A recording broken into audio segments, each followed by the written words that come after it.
special permit exercise. What's that?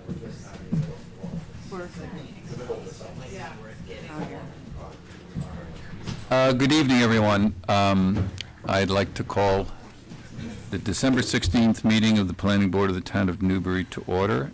My name is John Weiss, and Chair of the Board. To my left, Jim Robinson. Elizabeth Mitchell. John O'Connell? Martha Taylor, Town Planner. So this evening, we have a number of appearances which are scheduled within the next couple of minutes. But we also have a continuation of a public hearing at 7:15 for a special permit application for ground-mounted solar energy generating facility. So we'll see how we do with these appearances, and hopefully we can work them in an expeditious way. And if not, we'll just have to see where we are when we need to be time certain. Okay? So actually, our first order of business is the December 2nd, 2015 minutes, which were distributed. Has everyone read them, and can I get a motion on them, please? I move to approve. I didn't find anything to bother me. I found a typo, and that was all, Martha, Okay. and it's on page 6.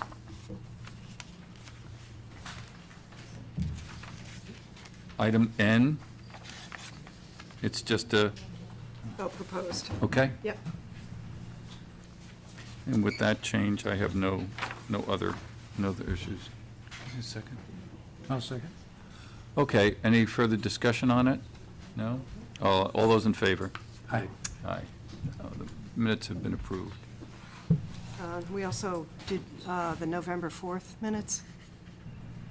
I think I sent those out. Did I send I didn't get them.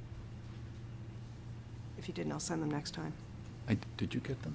No, I don't remember. I got, That's it what was I just sometime. voted on. no, you did, no, December 2nd was Oh, I was the gonna vote for both of them. last meeting we had relative to the solar complex. But I didn't get.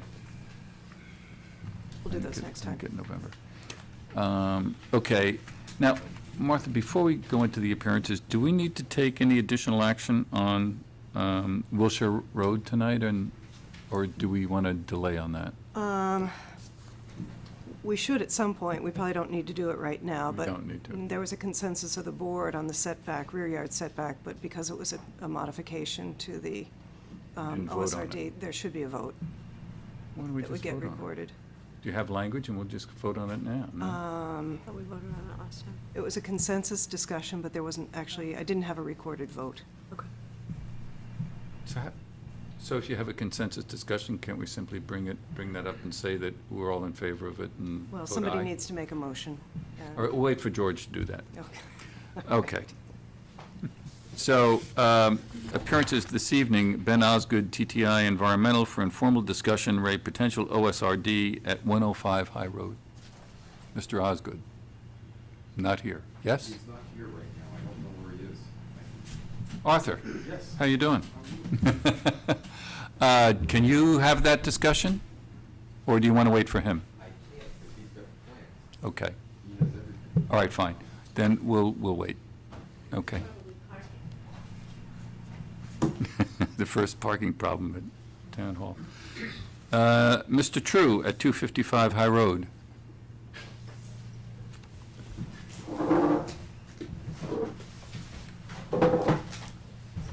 Let's see. Do you have a plan? Maybe the easiest thing, this is really for our benefit, and then you can show it to the audience, but Yep. You guys wanna have it yeah, up let's here just take first. Okay, and then I do have some small packages, it's the same thing that I had before though.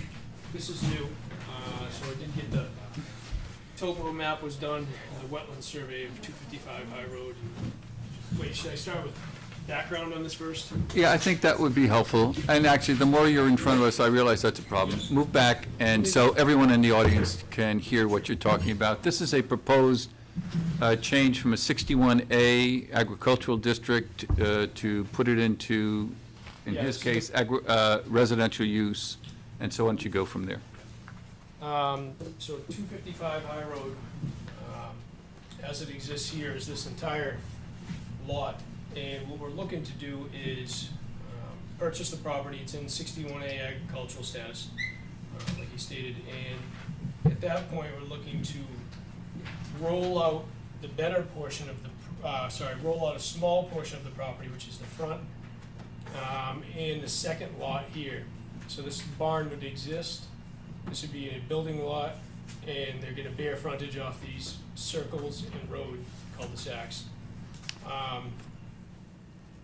And the rest of it, this remaining 11 acres roughly with myself and my wife, this will be our house back here, we're gonna remain agricultural status in the 11 acres, except for the 1 acre that is actually where our house is, because that's required under the laws of the town.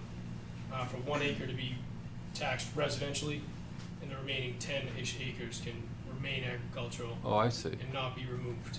I see. So this is kind of the conversation I had with the assessors last night.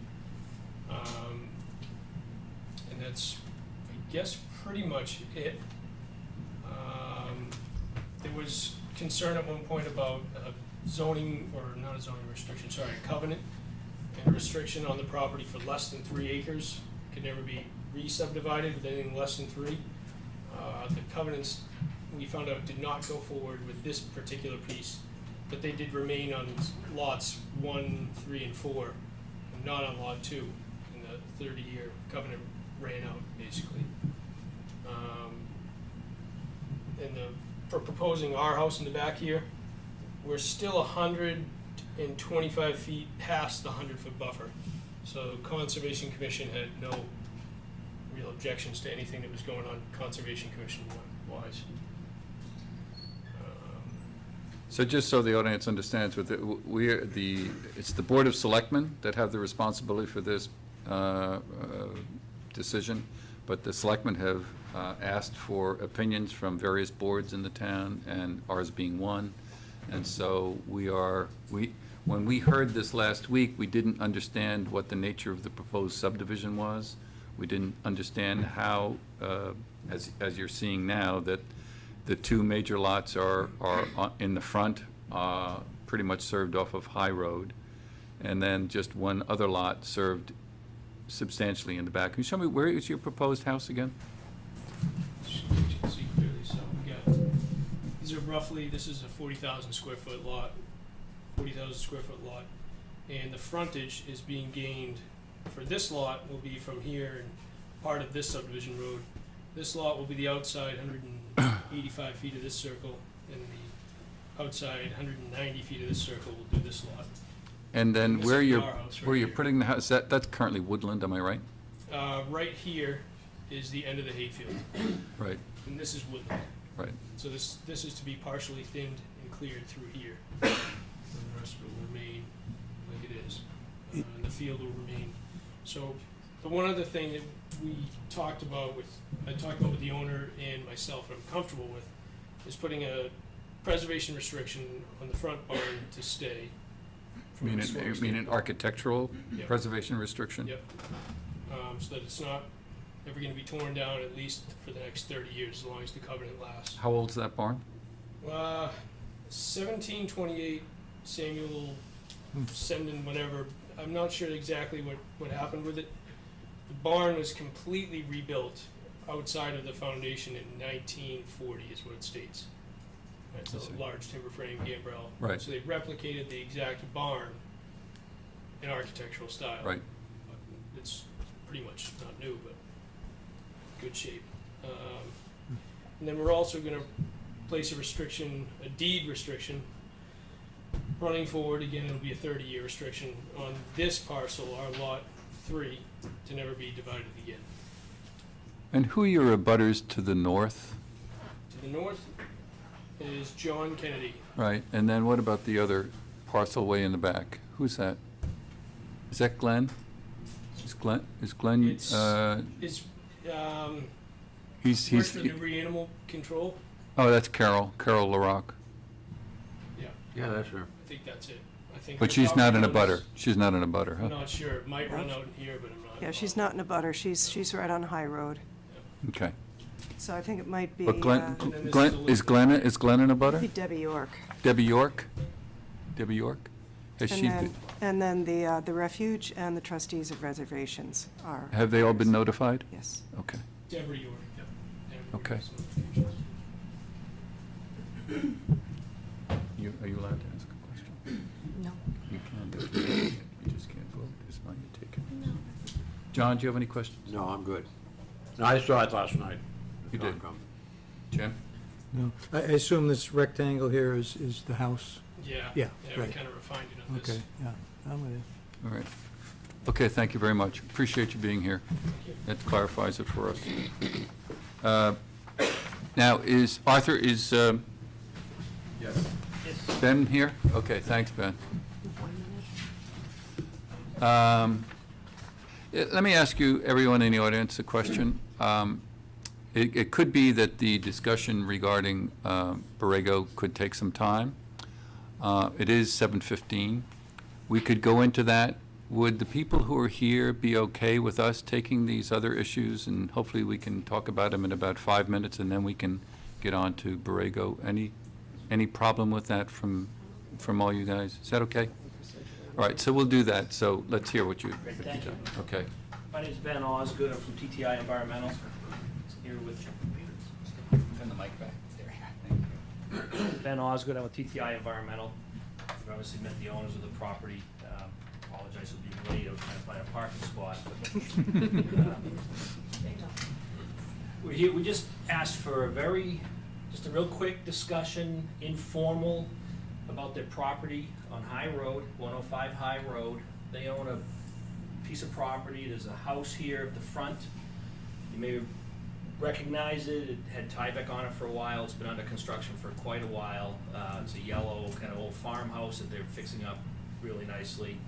And then there's a barn behind that where the owners live presently. It's a kind of, they've rehabbed that to a living quarters, but on the outside it looks like a barn.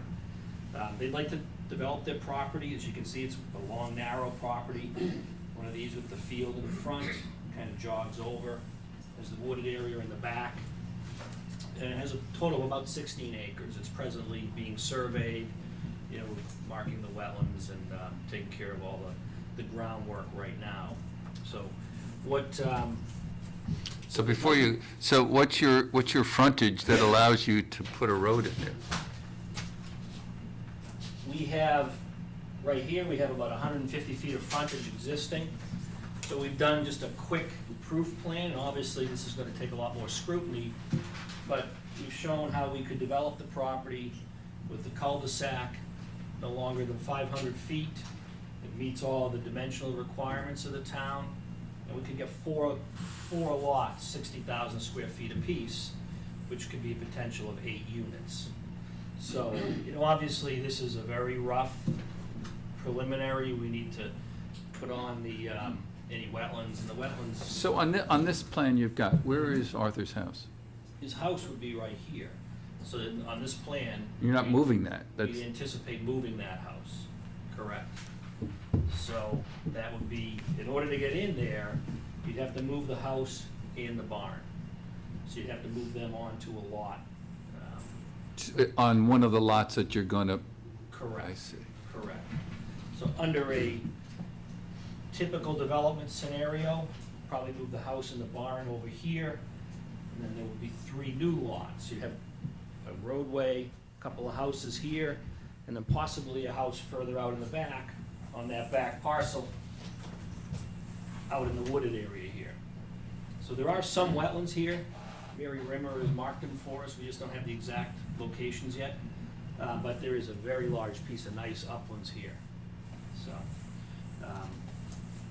what the owners would obviously prefer to do, and again, rough, just very preliminary ideas that they're kicking around. We have 4 potential lots here. We'd like to save the house where it is, move the barn. The barn presently sits right here, just kind of move it over, and that would be another dwelling unit.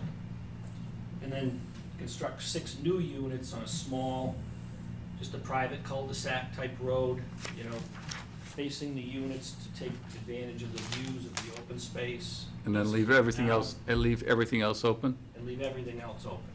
And That's what they're looking at. So you have here, if you look at the Google map that we've mounted,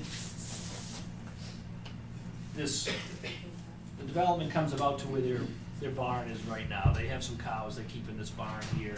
So this whole field here, it's a farmed area. It would remain as a farm field, allow a local farmer to hay it, or even the residents, if any of them had any sort of desire to have horses or something. So they haven't figured out all the details. And then the woodland in the back would be preserved as well. It would really tie in. My understanding is the parcel next door is all protected open space. The parcel back here is protected open space, running out towards the marsh, so it would fit right in and help increase that protected open space and keep a continuity to it as well, so. John, do you have any thoughts? It's very hard for me to deal with that, just getting it cold. Right. To Right. get an opinion from me, you need to show me something that I can sit and look at. And that's of no use to me at all for decisions. So Martha, what is their next step? Well, I think the next step would probably be to, once you've got the survey done, to get a survey plan and something Right. showing the yield plan and. Yeah, obviously, the yield plan is the thing that we base the Right. ability to go to OSRD off of, so. And then, it seems to me, does that really work, getting that road in adjacent? I mean, I guess if they move the barn, I guess they can do that, I don't know. Yeah, I mean, that was one of my concerns, especially with the existing house there. You don't have a lot of room to get a Right. road in. I There's wonder not a lot about of the room there, but- setback on the house. Yeah. You punch a road Right, through right, there. right. Right, and the width of the right-of-way. So, but I'm not going to discourage you, I would certainly like to see what you have in mind. Yeah, I mean, we intended, in reading the bylaw, it says to come to the planning board, Yeah. beforehand, as early in the process as possible. So we want to open up the dialogue and just kind of, get everybody thinking about it. Obviously, we haven't hired a landscape architect and gone very far with some plans. These are things that we've just been working on in the last couple of weeks. Any feedback is appreciated. I think it's a much better use of the land, development-wise, when you look at the area that's there and the beautiful open spaces and, other potential that could happen, if somebody got together and bought multiple parcels there. So we'd just like to, bring this in front of you and get any feedback, and obviously, and I was hoping to get things to you a little bit earlier than today. It's just schedules and the holidays and people taking time off. We weren't able to get it here when we wanted to, but, we're certainly gonna be working along and wouldn't mind coming back as we get further along in the. Yeah, we encourage you to do it. I'm, off the top of my head, I'm not 100% certain that what you showed us in terms of that OSRD and the tightness of it is one of those marketable things for High Road, but who knows? Right. That's up to you guys to figure that out. But I realize that's completely conceptual, but, have at it and let's see what it looks like. Yeah, and you can see there's a lot more room we can use here. Yeah. We're just trying to, in the spirit of trying to keep the open space, as great as possible, and people don't seem to mind living closer together nowadays. They don't want a lot of people don't want the acre of yard. They'd like a development such as Okay. this, so. So is the thought here that it would be a condominium development or a homeowners association? Homeowners association, there may not be lot lines, it may just be kind of condominium layout. We haven't even gotten that far yet, but I know this would not be we would not propose that as being a town-owned and maintained roadway. That would be a private roadway. Right. So, Well, my thought is, whenever you have a little more, and before you come to us, meet with Martha okay. and get her input. Maybe John could be at that meeting if it's gonna be done quickly, and then maybe you've got something more for us to look at, you can bring it back to the board. All right. All right, thank you. Thank you for your time. Any comments from people in the audience? I got one question, John. Yeah. Have you been, done anything in the way of perk tests out there? Not on this particular property. I did some up the street. I've done some on the street that kind of runs down through there. There's some decent sand in that area. Okay. Yeah, the upper part is really good material. As you go down, at least I'm up the street a quarter of a mile. As you go down the hill towards towards what we used to call Boardman Pond, it kind of goes to pieces, and you Right. do have a lot of clay down there. So you might want to do an before you put too much money in it, at least do some indicative perk Yeah, tests. sure. I don't know what the season is now, but Yeah.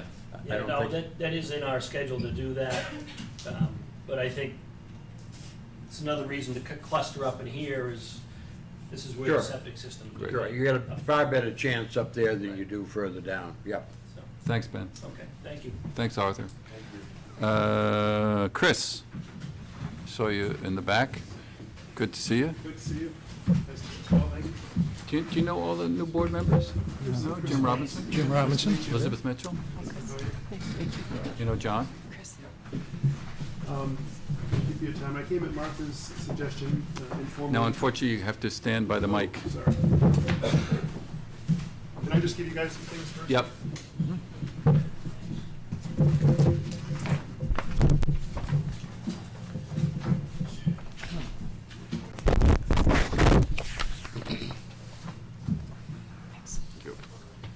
So, Orient the audience. I'm aware of it, but you know what, I do have a larger site plan myself. because it's, they have this audience has an interest in this. Sure.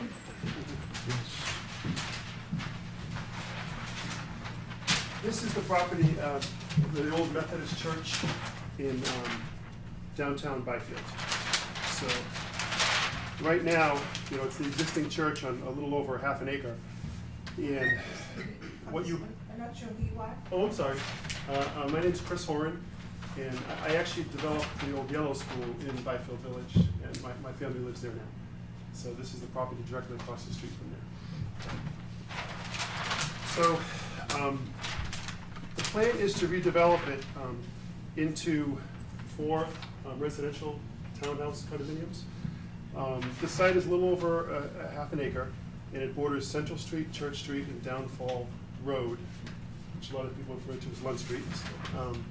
But the idea is to keep what you have in front of you is a site plan, elevations, and floor plans. The idea would be to literally put a cross right in the middle of that structure, the existing structure, and break it up into quadrants. As far as what I'm proposing to add on to it, right here, there is a single-story addition that was done years ago. My plan would be to keep this section of it the same, but extend it out this way and make it a 2-story structure. So at the end of the day, it'd be about a 30 by 13 structure, just to add some space on the upstairs. Other than that, I'm keeping a lot of the same entrances. I'm proposing a deck off the back, and I'm proposing 2 two-car garages for 2 of the units. The other 2 will not have garage parking. And highlighted on your sheet is yellow, where I'm proposing the parking. The parking on sort of a triangular shaped lot, the parking on the upper end of the triangle, I set it up so it's this 20 by 20 parking per unit for 2 cars, but there's a common access to both parking spaces, so people wouldn't have to back out onto Church Street or Central Street. They could back up in the shared area and then drive either way. And the total lot coverage of the existing structures, including the garage, the livable structures, including the garage, is roughly about 9%, 50%. So it's still very, very low. I'm primarily using the building, I'm not adding that much to it. And the overall lot coverage, if you take everything in consideration, including patios, driveways, everything on the site, I think it was about still 80% open space, roughly. We have not finalized the numbers with the architect, but it's in the ballpark. So there's still going to be a lot of open space here. And you see the elevations. I'm keeping the tower. I'm not changing anything there. It'll be a combination of clapboard and shingle architecture. pretty much new everything, new windows, new electric, new plumbing. We've done a perk test on the site already, and that was favorable. Looks like it's going to be a fairly easy system to do, roughly about a 3,000 gallon system. The existing system is about 500. I've spoken with Deb about that, and we've gone through that process. And so you have these two proposed garages as like permanent parking for the cars, and then you've got proposed parking in the front, it looks like, where they do drop-off and things like that? Is that what that's meant to be? The two parking spaces here, one unit's here, one unit's here, one unit's here, and one unit's here, each have access to the units from the corners, so they'll each have private entries. The two spaces in yellow on the sort of tip of that triangle will be parking for the two upper units. They will not have garage parking, that's all, the yellow is all exterior parking. Okay. So only two of the units, as proposed, would have garage parking. This building is not historic, is it?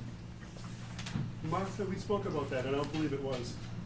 I don't think it's listed. Or let me rephrase it, does it have any historic value? It was built around 1900. I remember raising that, talking about that with Martha, because I wanted to make sure that, and I thought we decided that, well, what's the litmus test? I don't know. I mean, well, it depends on what you're doing. If you were doing delay, or, you know, if you were doing demolition, Right. I think it's 1820. So, but you're just going to put additions on the Just structure? one, adding on to an existing addition Right. On that corner. Other than that. Otherwise, you're keeping I'm the, keeping it you're keeping the just exterior as is. architecture. I'm putting in a second floor, so I'm adding some roof lines, which is in the elevation. So you put the second floor inside, and that requires you to extend the roof lines on Yeah, the structure? Exactly. There currently is no second floor, I'd be adding a second floor. Right, it's just a back space, right?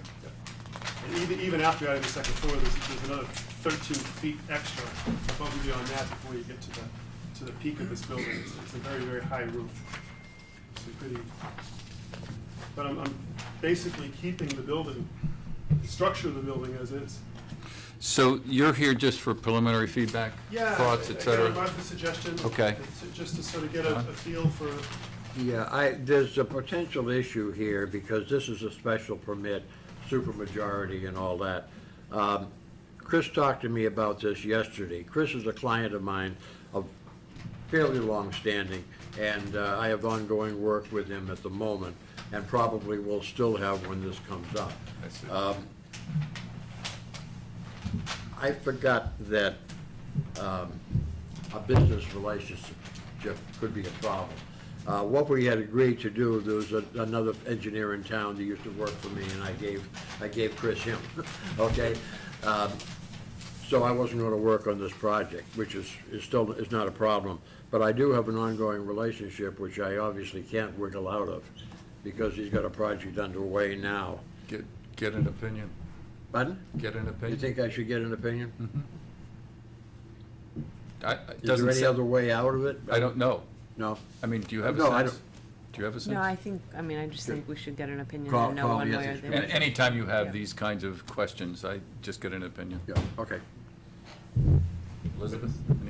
What is oh, it? sorry, so basically we look for a special permit. It's in the Byfield business zone, so Right. multifamily with 4 units, so. Right, it's what we intended. No?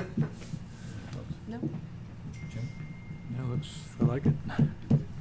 So, but your next step would be where? What is the next step I'm on trying to this? formally submit something in January for an open meeting, February 17th, I think it is. Actually, well, I'll be here. We'll- Yeah. We'll work on it.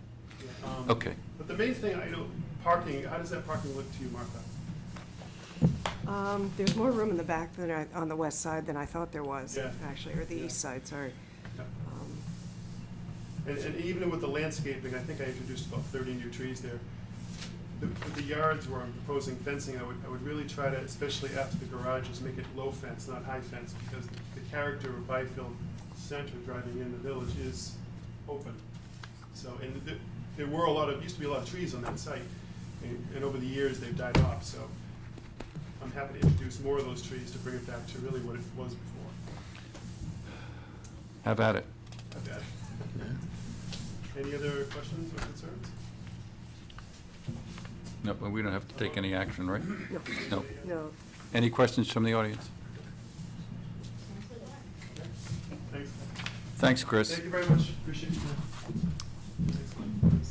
Okay, so now at 7:34, we will reopen and continue the public hearing on special permit application 2.795 megawatt ground mounted solar energy generating facility, 136 Main Street, Byfield, applicant Borrego Solar Systems, Inc. And so, we obviously had a number of things that have occurred in the last month, 2 weeks. 2 weeks, month? 2 weeks. Just feels like a month. The DEP has issued their letter. We obviously have the wildlife habitat report, and this evening with us is Matt, who wrote the report, and he's here to answer our questions and your questions. And also maybe discussions on the open space and agricultural plan, and then if there is time, we can get into other issues. It is not our intent to finalize this by any vote tonight because of the DEP issue that has been ordered, and we need to find out from the applicant what's up. So with that, Steve, it's yours for a while. Yep. First, I'd like to go over, there were a couple of issues that came up that you wanted to be addressed at the last meeting. And the first one is you wanted me to revise the plantings and work with Martha on that. So I called Martha, and she gave me a suggestion that I call Corliss Brothers out of Ipswich and find out. I talked with a nurseryman there named Hendrick, and my request was, let me know what good plantings for the area that are sun, shade tolerant, native, evergreen, or garden that we can get locally. Sorry. Yep. That we could get locally. And he came up with an arborvitae, a white pine, and a juniper. And his suggestion was to take small groupings and alternate them along that area. So groupings of each of those species. Right. So I So took so it groupings doesn't of- look like a fence. Exactly. It'll look more natural. Right. And what I did is came up with a double row spaced, each one spaced 10 feet on center, but they're alternating, so it'll basically be 5 feet on center to provide good screening across the area of biggest concern, which is right here. And then I left some space near the fence and on the other side where we're agreeable to a condition to allow the planning board to come back to the site, and we could infill some plantings there that would fill in possible gaps that we could see from the abutters property. So that's Talked how we're about hoping that to last address that. And then also if, I'm sorry, go ahead. I'm sorry, and then also if, because we have found in my discussions with other arrays that some of these things do die, that we have provision, whether it's you or your, Yep. or your subsequent owner is obligated to go back in and put in planting. Yep. Okay. Okay. Now, what you had said, on either side of the planning board is welcome to come back. For what? Again, I'm sorry, I'm missing this. Once the system's installed and The we have. system is installed all the way as shown Yes. now, okay? And we have the plantings in, the planning board can come back and view from maybe the abutting properties and see if we need to infill in areas. And I've left some area between the plantings and the fence, and then on the other side where we can infill plantings to fill in possible gaps. And we won't know until we're out there and take a look. I think there's area to fill in gaps. I think what we're providing is gonna provide a pretty good screen. And then if there's open areas, we can fill those in. Steve, I had, do you have another question? Well, no, well, I do, but go ahead. Steve, I had a number of discussions with some towns who have permitted projects, and one of the things that they have universally indicated was, in addition to the screening, doing some, not huge, but modest berming. And I was wondering, do you ever do that, and do you have experience doing that? It doesn't look that good. I don't think. I don't think in this case it would help very much. It just wouldn't look that good. It wouldn't look that natural in this case, I don't think. I think if you put the plantings in, it'd be better, and I think the way you would do that if the elevation change warranted it. I think this Is you could. this is pretty you could- flat. You, if you had a major elevation change, you could even it out. Yep, exactly. Otherwise, I wouldn't propose it. It ends up not looking good. It doesn't look natural. Okay. All right. Any other thoughts on this, Yeah, John? well, from the looks of this, you're not planning on putting arrays here, right? Right, These are the arrays that you're planning on installing. right. Okay, so it would appear that you could put considerably more planting if you had to. Well, the fence was gonna go that way. We try to make as few bends as possible, and the fence has to stay 15 feet approximately from the corners of the array, so that's what we kinda did, is made a straight line, best fit. The more bends you put in the fence, the harder the fence is to install. Well, I understand that, Yeah. yeah. Steve, is there any reason why you couldn't plant inside the fence in those spaces that John just pointed out? Well, then you're gonna have shading.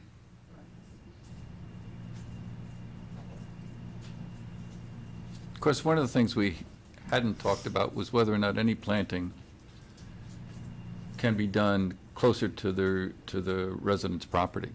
But we just haven't raised that issue, and I'm not sure if I want to yet, but it certainly is something you'd be willing to do, isn't it? Plant them on either side, whichever does the screening the best, and if the abutters are willing to do that, that seems like a possible solution. Okay. I think we'd take they'd have to be smaller.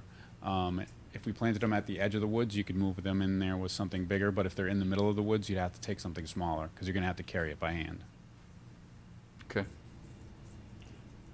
Yeah, I did have another comment, and that was that I think so much hinges on the effectiveness of the screening that I'd kind of like to get another opinion on this from somebody that works for us. I have no reason to doubt that at all. I just think because of the overall situation and the importance of the screening in our decision, because there's Well- two big things that depend on that screening. Right, and I think we're providing enough plants to provide a solid screen. And then we're agreeing to have you guys come back and infill areas where we might be Yeah. deficient in. And I don't think that having somebody else look at it's gonna make it any different. We're agreeing, like, if there's holes, we'll fill them. So I don't know how much further you can go. You can have anybody look at plantings, but until they're planted, you don't know if it's working. And we're agreeing that once they're planted, come back. Did Corliss understand you were trying to create a I sent them screen? this plan. Yeah, so they understood They you were totally trying to create a understand, screen? I mean, they're very good. I have no complaints about I couldn't pull Corliss. down the drawing at all, for whatever reason. But what are the heights of these guys? What are we Those looking at? are 6 to 8, and the pines, they said they couldn't get any big ones, so those are like 4 to 6. or Okay, 3 to what's 4 the feet. growth rate once they get established? They grow like a foot a year. Pardon? A foot a year or possibly more. 40, 1 foot a foot year. a year. A foot, the black pine, a foot a year, I'm Yeah. sorry. black Yep. pine, Yeah, okay. and the arborvitae are 8 to 10, I was just Yeah. looking at, they're the 8 to 10 feet, and those grow anywhere up to 3 feet a year, Okay. Yeah. depending on soil, watering, Oh, all Right, they can that go, stuff. they can all grow 1 to 3 feet. I said that's, something that's pretty fast growing that doesn't grow to 80 feet Yeah. instantly. I've just planted all that species, and that's what they grow.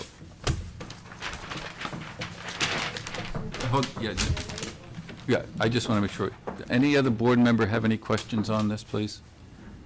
And there's a plan, Steve provided hard copies of the plan that's coming around. Well, I think maybe I'll just take that home and take a look at it. Study it, Good for Steve. you. Study it. If no other board members has a question, I'd like to open it up to the neighborhood I and had committee group. one other thing that was just an issue. Oh, you just want to ask a question just on this? I didn't know if you, I have questions on this, but I don't know if you want to wait till the end or you want to do them one at a time again. You have other things to chat about? I was gonna go over just the conservation restriction. I know KV's lawyer talked to Paul. Yeah, let's do that, and then we'll, okay? Okay? KV's lawyer talked to Paul about that? Yes. I know that was. Katie talked to me.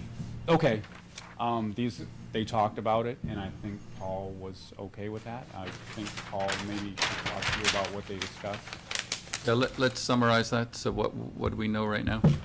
So I did have the discussion with KP in terms of what they were willing to grant for a conservation restriction. He indicated that they were willing to have a conservation restriction that applied to the entire parcel, but what they wanted to make sure was that that conservation restriction didn't prevent the continuance of solar or a similar alternative energy. Alternative energy. At the end of the 20-year period. Right, but your note was, but not wind energy, and I agree Correct. with that. Right, it would be solar or whatever the replacement for solar is if something changes, you know. Well, That if I lived that it's there, my similar to immediate solar but question no would be, longer does called that solar. include wind? No, Specifically would not include wind. not Okay. include wind. Would have to be zoning compliant as well. Okay, all right. Okay. I don't know what Any the questions on that? replacement for solar would be, except better Well, solar. Better Well, and that, newer but that's solar. exactly what he was getting at, Yeah. was that if, at the end of 20 years, solar has changed enough that they're calling it something different. Oh, yeah. That wouldn't prevent them from Sure. changing with the systems. I don't have a problem with that at all. Right, and that can be As long addressed as it as, stays something that the sun makes. you right, know. and that can be addressed as a condition of approval at the end of the process with the requirement that the conservation restriction be recorded before building permits are issued. Yeah. Okay. Alicia? Go on. So I have a question about. No, close. Alicia Greco, 3 Courtney Drive, I'm here as an abutter to speak to this project. So I have a question about the plantings that you talked to Corliss, and I love Corliss, they do great work, they did Greg's house. Did you ask them, the guy from Corliss, what the height of these plants were gonna be? Yeah. Okay, what did he When tell we you? got No. them. When you spoke to him and you were sent this here, and you gave him these Yeah. criteria, did you ask him how tall they were gonna grow? Yeah. What was his response? 30 or 40 feet. From the beginning, from the get-go? So so it's my understanding, the planning board wants to have these screened from the moment they're planted, From the moment correct? they're planted. Okay, did you say that to the gentleman? said we're- I'm one not of sure the I things you can would get 'em. buy into that one, for the moment they're planted. That's what it says. Is that what it says? That's what it says. Wait 2 or 3 years to. Yeah, no, that's what it says, because I know when we wrote it up, we said, no, you can't pray that it will happen in the future. So Whoa. you did ask him that, right? I did, and those are the biggest ones you get. All right, but did he tell you it's gonna be 10 to 12? Just say yes. Did he tell you it was gonna be 10 to 12 feet? Is the answer yes? No, it's not. Okay, so you need to explain that to the planning board. The heights are on there. The heights are on the Yeah, plan. I think you gave And us the that. height- acceptable to the planning board then? I don't know yet, because This is my point. 8, right now, it says 8 to 10 for the arborvitae. 8 to 10 is an acceptable height. What does that say? The white pine is 5 to 6 10, feet, 4 to 4. 4 to 6. That's a little diminutive in my mind. Or I could A have. little diminutive in my mind. And then the junipers are 6 to 8, that's also a little small. So Okay, 'cause we might have to work with them. all right, so I contacted Henrik and I asked at Corliss what these plants are and how they grow. And he indicated to me that this eastern white pine, the tallest he can get it is 2 feet tall. And that he had indicated to me that he had indicated to Steve that there was no way that this plantings could screen at 10 feet tall. And he indicated that so in an email. Now, Well, then, I can just tell you, then if it doesn't screen it, it's not acceptable. Simple. that's And just want to that's make what my Henrik point. can provide. There's other nurseries. There's other, by the way, there are other nurseries that are around. I mean, Corliss, I'm sorry. there are other nurseries. I've planted some that are 10 to 12 feet high. I was able to get them at Corliss 3 years ago. I've been able to get black pine that are 5 and 6 feet. So we're going to work on this. Okay. And my other question is to the board. I have a big concern if this project goes through about the screening, about the dying off in time. Couldn't agree more. So They- I'm they- hoping that, They will be obligated that if any tree dies, it will have to be replaced within an X period of time. They will also be obligated within the first year, as he indicated, that after they do whatever planting it is, they'll come back to your house, to Greg's house, and to Jean's house. They'll walk around, they'll see what can be seen. If there are holes, they will go back and they'll fill them. okay. Is it possible? And that will be in our condition. Okay. Is it possible to have the town hire an arborist to make sure that to work with Corliss and to make sure that the trees the soil is appropriate for these It's trees? a good question. I don't know that we've ever done that. That's where I was coming from before, when I said maybe we should get our own. I think we should. In fact, I was gonna ask the planning board, if the planning board does not want to get another second opinion on this, a peer review, as it were, would anyone have any objection if I just got one and pay for it myself? Because I'm not comfortable just going, I mean, with all due respect to Steve, and I do respect him, and I understand what you're saying, but I don't feel comfortable leaving something that is this critical flapping in the breeze until it happens. You know, it shouldn't bother me. I don't even know why I'm worried, because I won't be on the board when that time comes. But I just don't think it's good business to. Yeah, hold on. Matt? As to whether the site, well, my name's Matt Schweisberg, I'm TV, if you want to see it. Matt Schweisberg, I'm a wildlife biologist and wetland ecologist.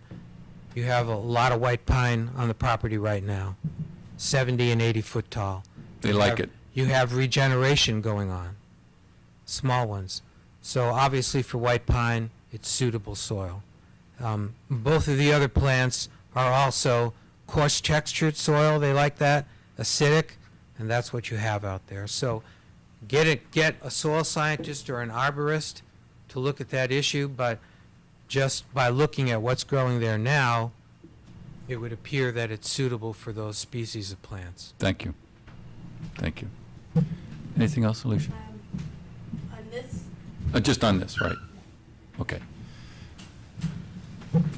Are you okay with, so that's what you wanted to do tonight? Do you want to also address the DEP comments? I can go through the DEP comments. And then after that, just so you know, we're going to get to the wildlife report, and the board will ask questions, and then we'll open it up to the community. And then, okay?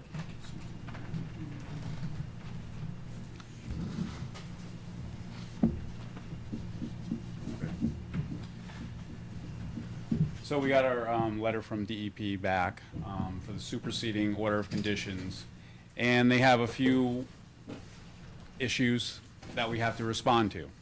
And I'll go through the main groupings. The first one is stormwater, and their stance is that we consider the panels impervious, and our stance is that they're pervious.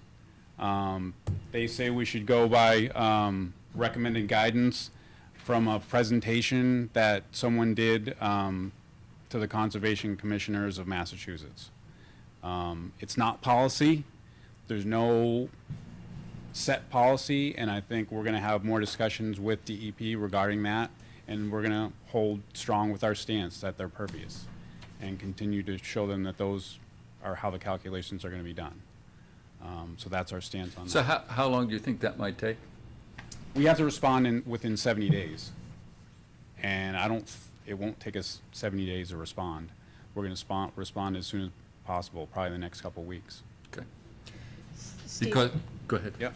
I'm just curious, have you done the calculations, assuming they are impervious? I did do them the other way. I did it a while ago, so I don't know the exact numbers, but they're basically saying half the site is a parking lot. So if you do that, you just create all these detention areas, and the way they're telling me to do the calculations doesn't make sense.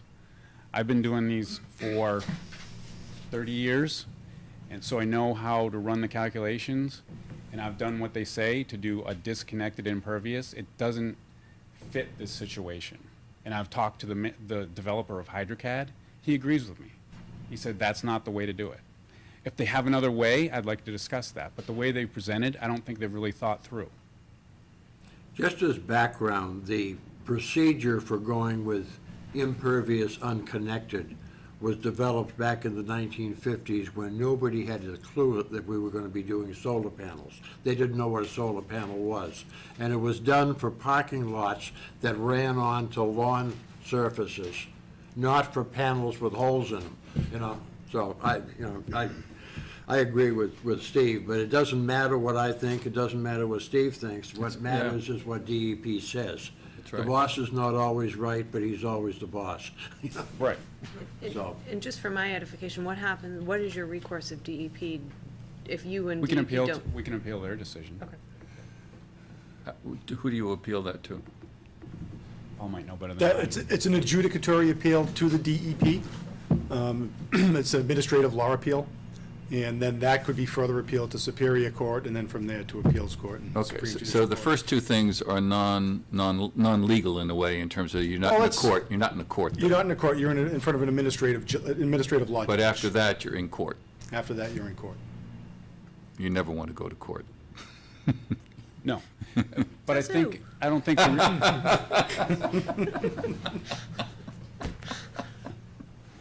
I don't think DEP realizes the impact on solar as a whole, too.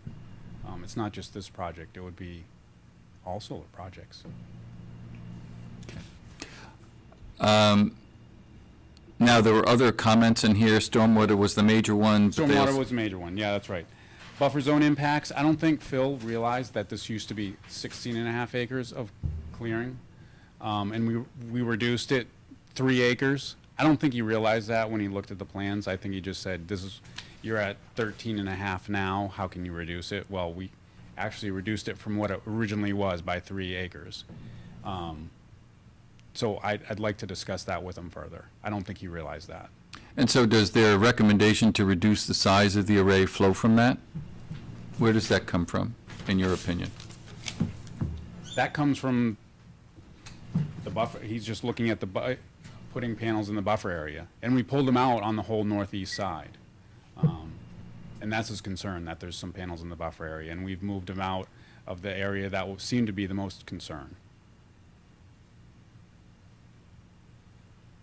I'm pretty certain they're aware. What's that? I said, I'm pretty certain they're aware that it's already been reduced.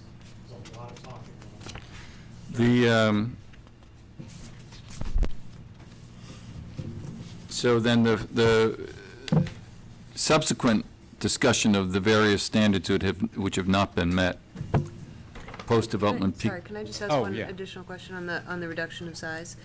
If DEP is aware that it has been reduced and wants to see a further reduction, is the project still viable for you if you need to?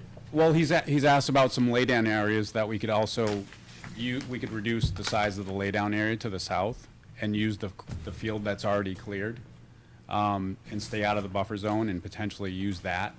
And he's asked for that also as a potential reduction in the trees being cut down, and I think we could do that. That's an extraordinary amount of tree planting there.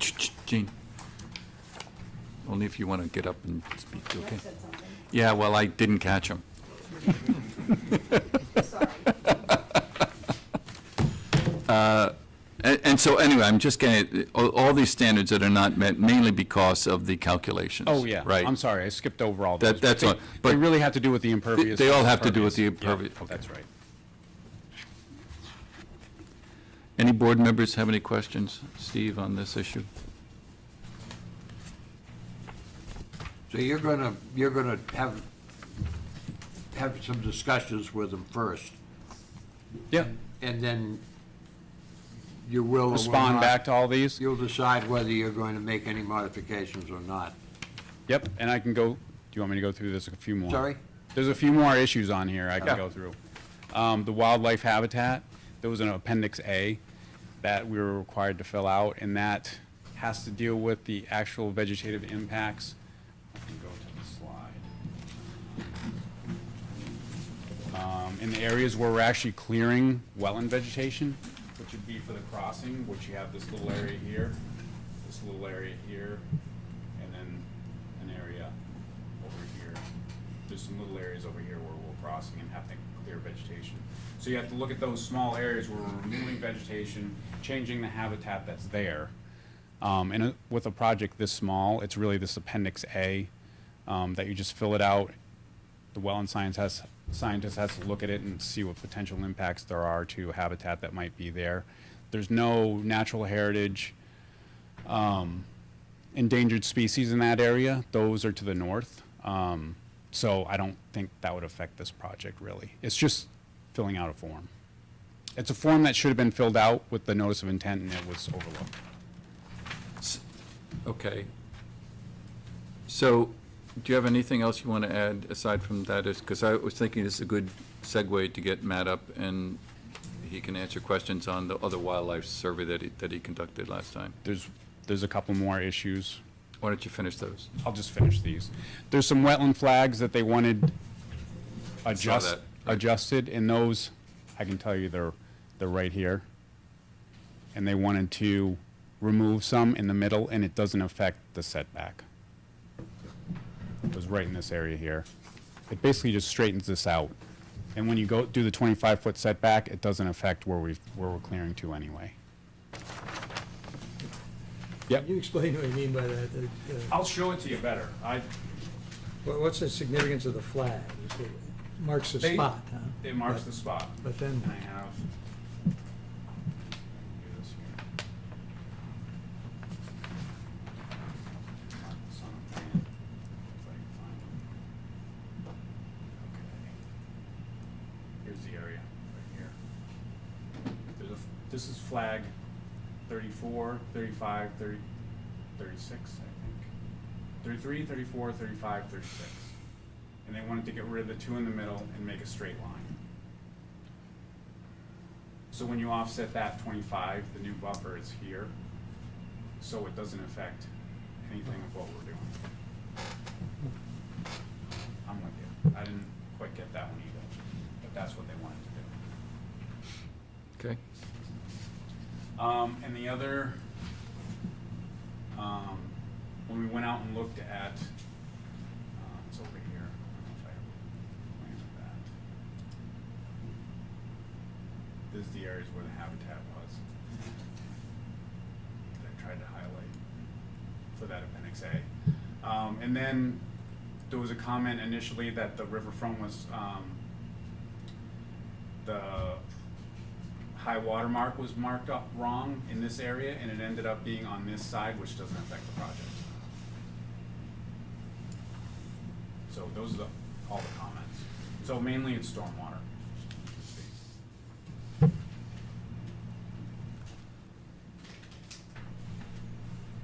Any board members have further questions? Well, I'm going back to my earlier question. Does anybody object if I get my own guy out there? And Katie, could we go on site with coordination with you? The guy doesn't work for Fisheries and Wildlife, so. Now, you probably know him, it's Frank Todd from, Todd Farm, Frank Todd from Rowley. He's a pretty knowledgeable plant guy. Is the board okay with that? Won't cost anyone any money. What do you think? I don't know. Paul, do you see issues with doing that? I don't see any issues with doing it. I think it's premature. I would have that as a condition of approval. Do what? I would have that as a condition of approval, to have a arborist or soil scientist of some sort go out and confirm the suitability for the types of trees that are being planted. Okay, I'm that would be- not thinking in those detailed terms. I'm thinking of the in principle terms. I don't know these trees from my left elbow. I'm real close to totally dumb about it. And if I'm gonna vote on saying, yeah, that's fine, even though there is a fallback position later on, I'm not terribly comfortable with that. How about you just forget that I asked and I'll just, how's that? Sound better? So, any other board members have any questions? Anyone from the audience have questions of Steve relative to the issues that he's been talking about? Nobody will hear from this unless Frank really has a problem with it. A combination of DEP letter and the landscaping plan.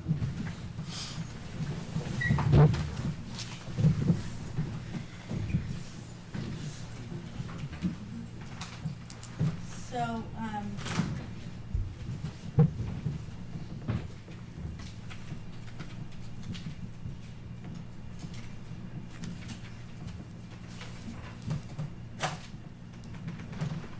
so Tracy Peter submitted a letter to you guys as Just well got it. today about this.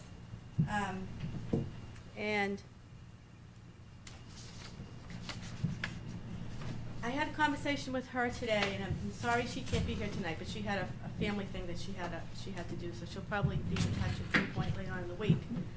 But she was concerned about the DEP's letter with the River Act.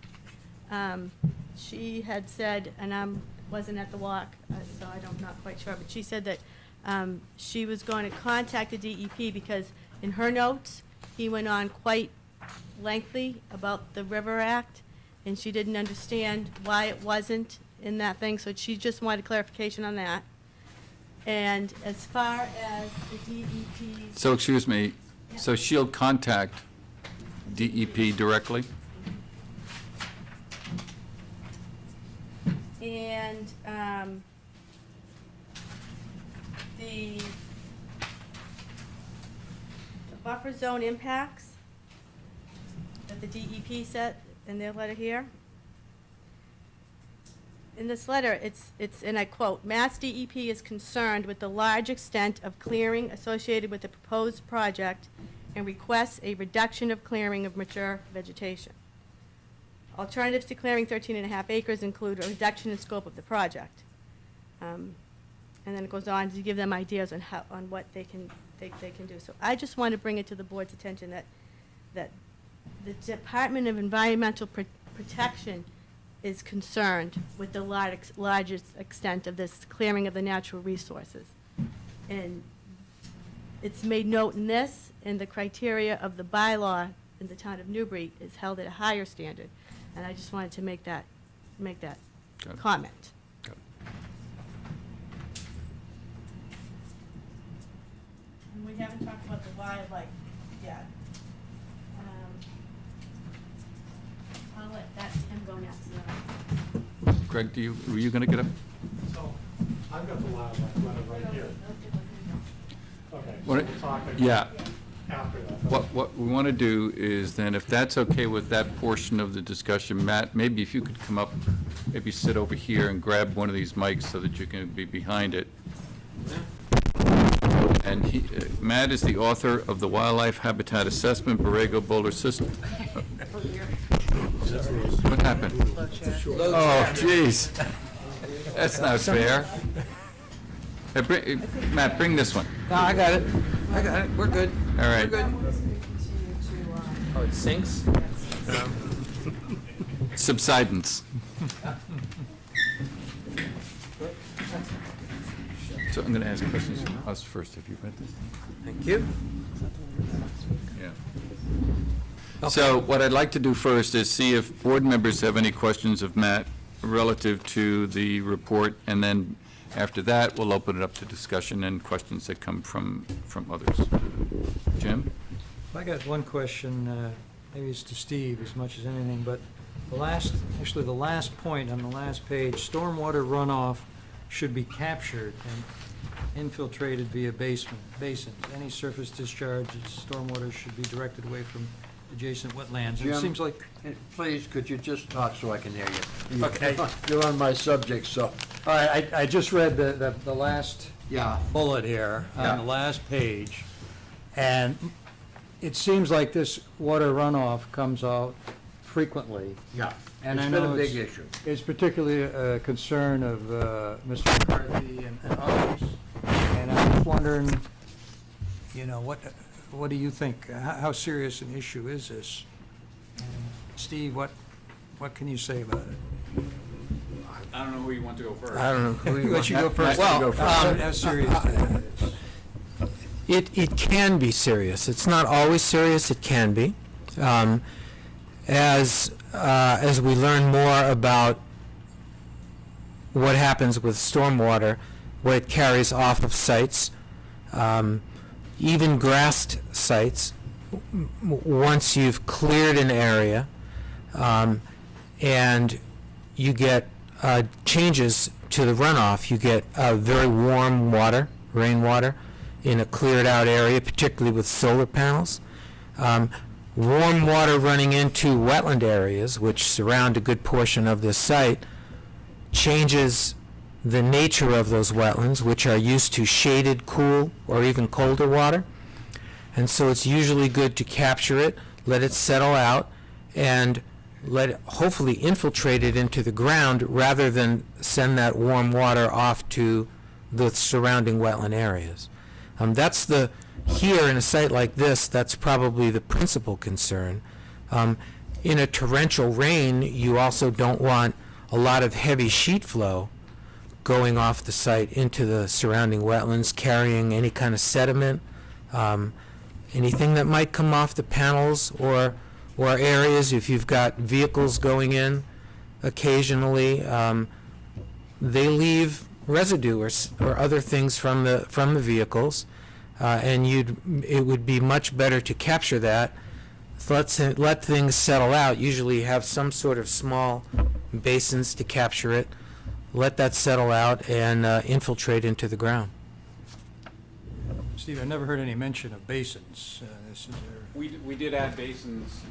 There's some small rain garden basins that were added. Did DEP see those? What's that? Were they on your plans that DEP got?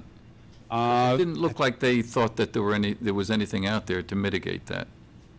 I don't know. I could point it out. I think they received this. Where are they on this plan? Right here. There's right here, right here, right here, and then on this here along this side where the down slopes go towards the wetlands. They're basically downhill from. Yeah, a they're major at the low point before they hit the wetlands. So we did show those. What are their sizes? They're not very big. They're between the panels and the fence, so they're probably 15 feet wide and they're like a foot deep. So it'll catch, in a typical storm, it'll catch some of the runoff before it goes into the wetlands. So we did provide that. I could point that out. I think they were on the latest set of plans that were sent to DEP. Okay. They may not have noticed that. Yeah, it is marked as a basement. Yep, it is marked. What do we know about the temperature gain on these panels? Well, I would Matt mentioned the yeah. warm water, and that never entered my head. I don't know, what's the deal? The panels don't get that hot in the sun. You can put your hand on there on a sunny day.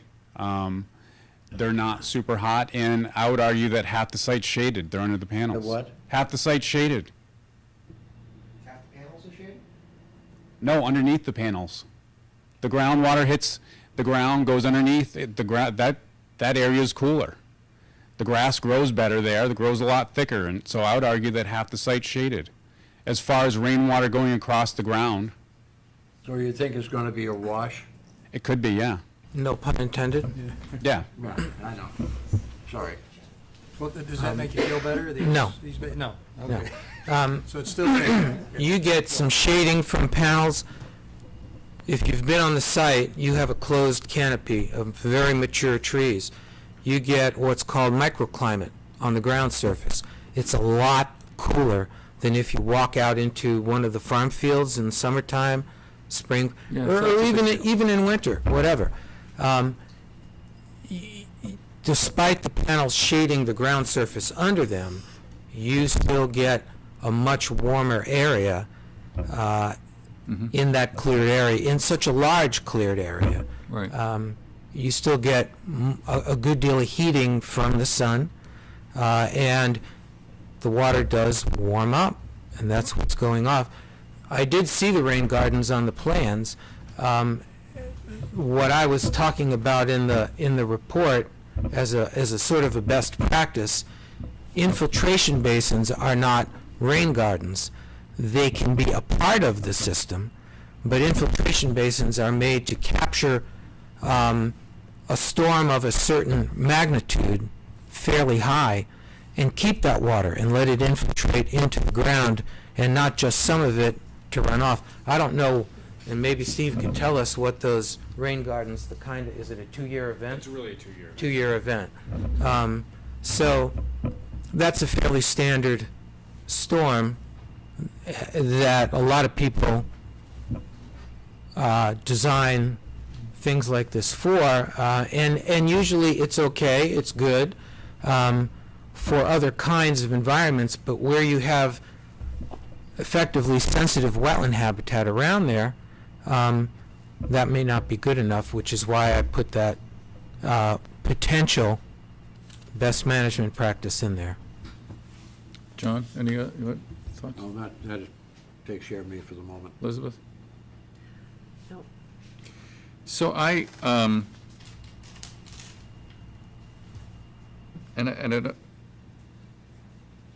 in the potential impacts, remove virtually all the habitat, which I think I understand, result in mortality to less than a minimally mobile animal species.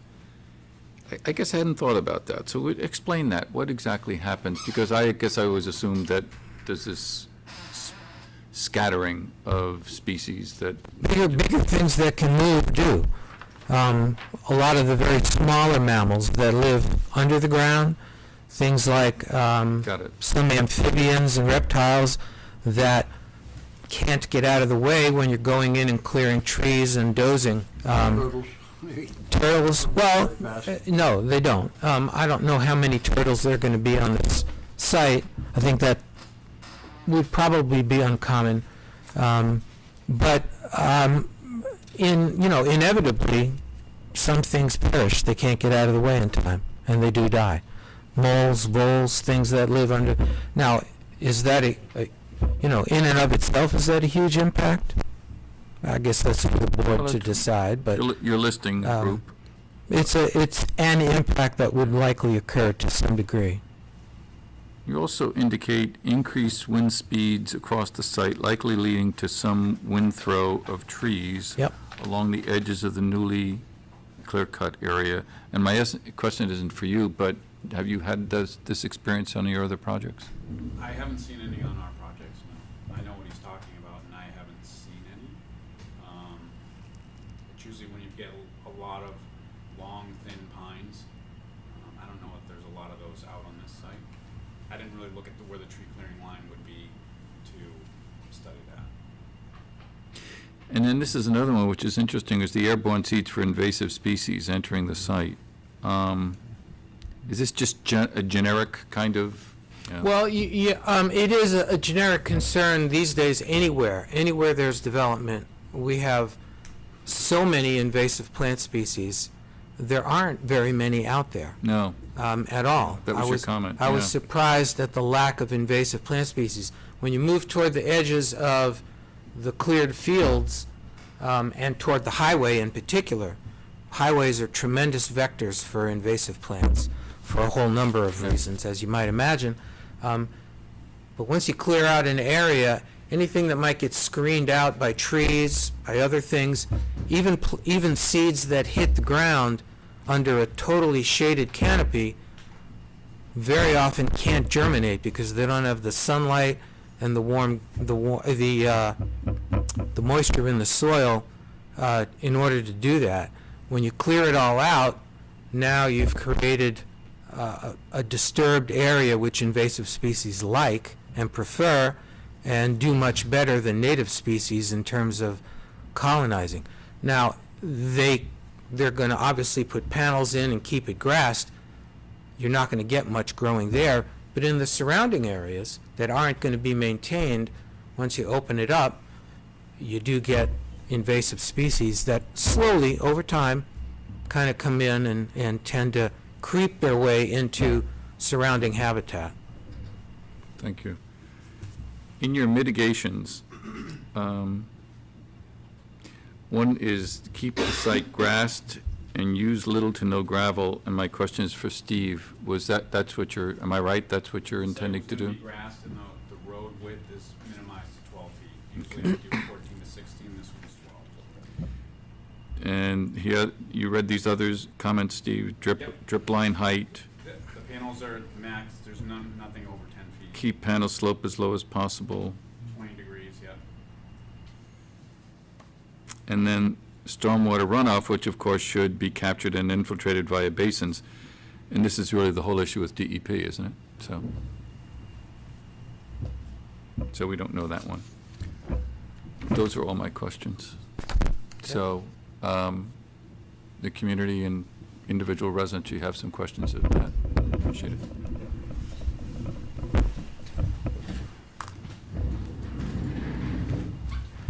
Thanks for sharing your thoughts. Greg Marshall, 6 Courtney Drive. Is it okay if I ask some questions Yes. directly to Matt? Yes. Okay. So, you know, there was mention of these basins being sufficient for a 2-year storm, which happen all the time, right?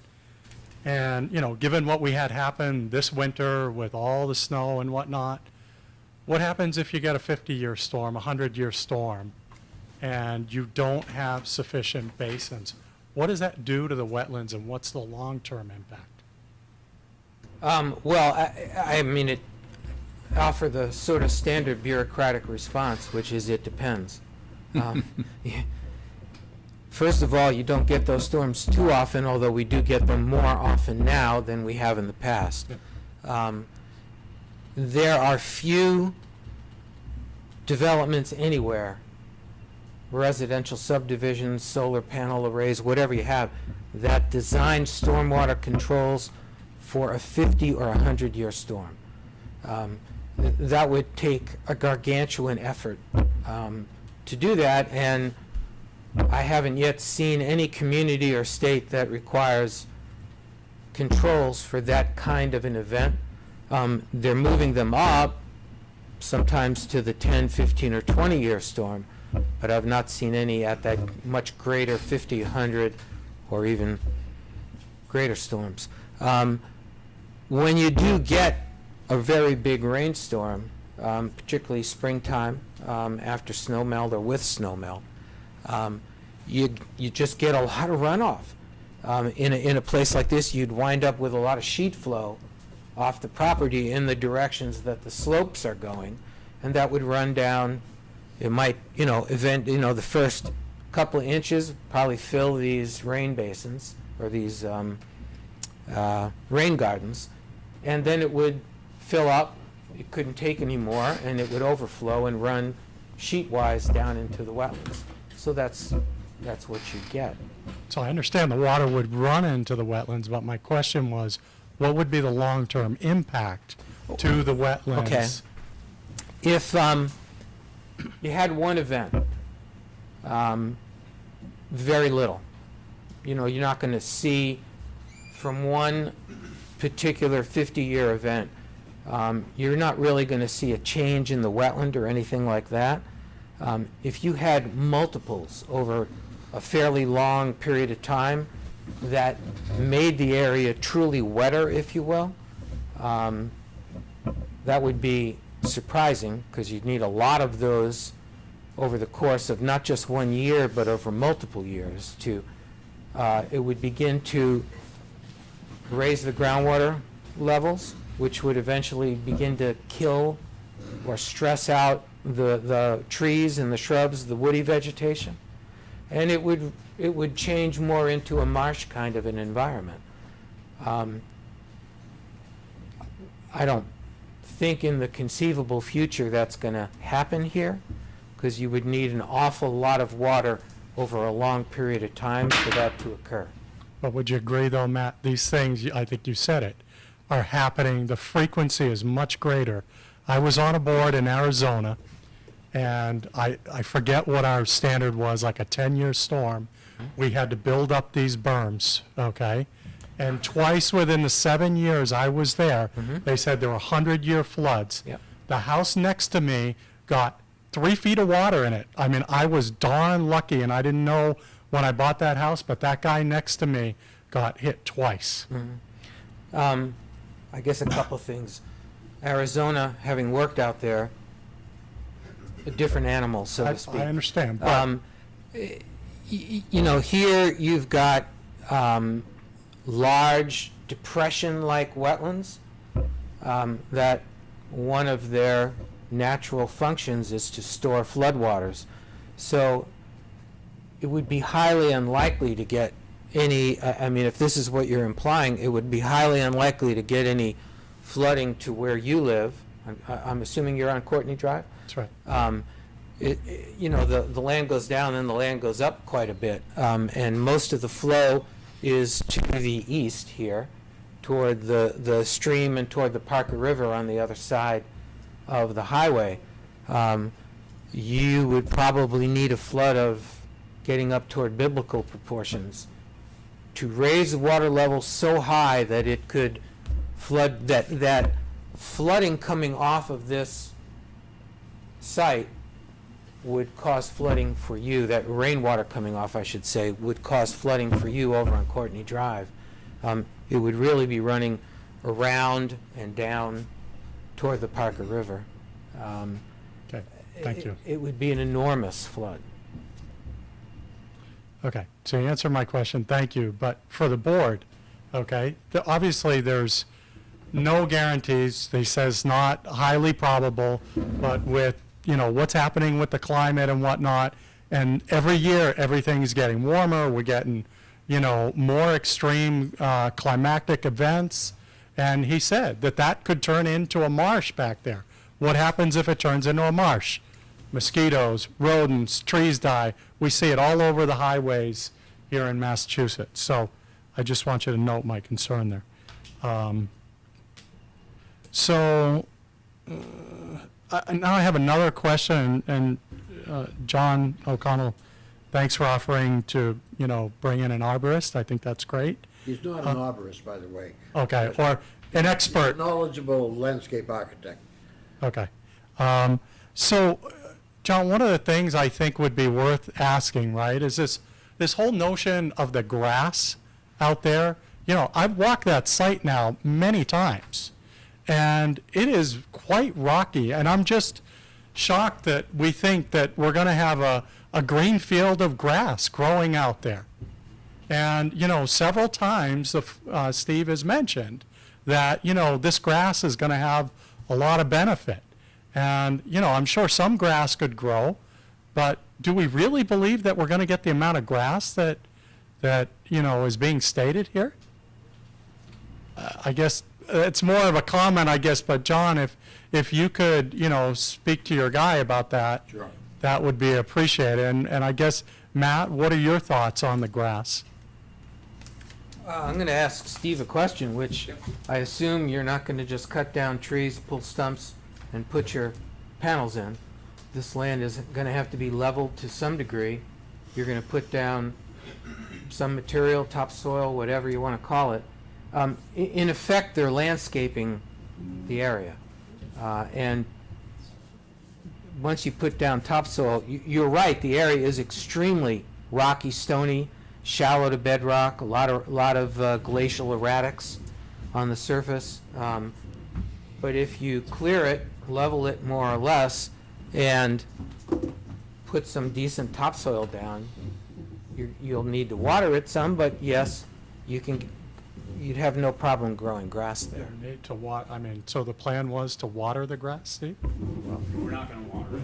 I mean, you get rain. Well, I don't mean perpetually. I mean, in order just to get grass growing there, once it's rooted in and taken, you you should be fine. And are you bringing topsoil in, so you're just going to use what's there? There's plenty. We're grading areas, you can see where the proposed grades are. Moving stuff around, I guess. And we're just gonna move it around. If you grade the area, you have to remove the stumps and topsoil, you grade it to the proposed grades, then you bring that topsoil back. So it's gonna be native topsoil, none brought in, none exported. Okay. All right. Now, I think that, so on another topic, on the wildlife study.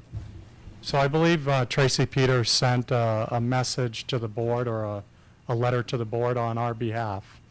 And, you know, it seems to contradict what, you know, Steve was saying, that they just needed to fill out a piece of paper for one little area here.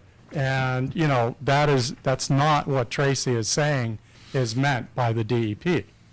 So how are we going to get clarification on that? From DEP. Yeah, if DEP isn't happy, then Steve will be the first to know. Yeah, I concur. I wasn't sure when Steve was explaining it, was that enough? But it doesn't bother me because the letter says you have to fill out Appendix A or Form A, and it's for those projects that don't disturb more than 5,000 square feet, and that's what you have to do. And between that and what Tracy is saying, that's got to be done, plus Matt's report, and you put these two things together, and that should be sufficient for wildlife habitat analysis. Okay, so, all right, so basically the DEP will, Yeah, they'll let us know if they're not happy with what they Right. get. right, Okay, right, Thank you. right. So, Matt, I have a question. Tracy asked me about, Martha, did you answer the question about the flag numbers by the pools? Should I ask that question, or do you wanna? Not, Okay, let me get it. not sure what that question So is. he- Yeah. Yeah, you know I know what it you know is. 34 and 35, No, it's a different question. Yeah. Tracy wanted to know, the reason I asked, Tracy copied me on an email, I Right. think. And her question was whether, where I noted potential vernal pools Yeah. and described in the report, and I took pictures of two of them that are in the report, did I also notice the numbers on the wetland flags? The answer is no, I did not Okay. note those numbers. And I sent her a quick response that just said no. Okay, good. All right, thank you. And then I have a question about the potential impacts on your report. One of the things that you said is that you're concerned with the heat, the changing of the heat in, Just talk this. if it's gonna increase surface temperature in the Mhm. canopy, opening up the canopy. Yeah. Can I ask you, what potential pass the impact canopy? would that have to any vernal pools that are on that? Vernal pools are mostly amphibian breeding areas. They're also feeding areas for a lot of things that come in and eat amphibians. Turtles do that, raccoon, all kinds of wildlife. The water is cool.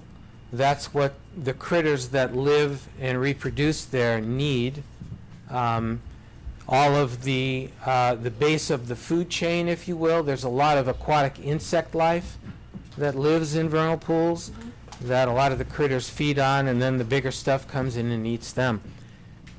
That all depends on high-quality water with a fair degree of oxygen content in the water. And the colder the water, the higher the oxygen content is. When you open the canopy and you bring a lot of sunlight in, you heat, that whole area will get a lot warmer, particularly in spring and summer. And that creates a change even for some distance into the adjoining areas. And so the pools that are nearby the cleared area will probably see an increase in temperature, not just air temperature, but the temperature of the pools themselves.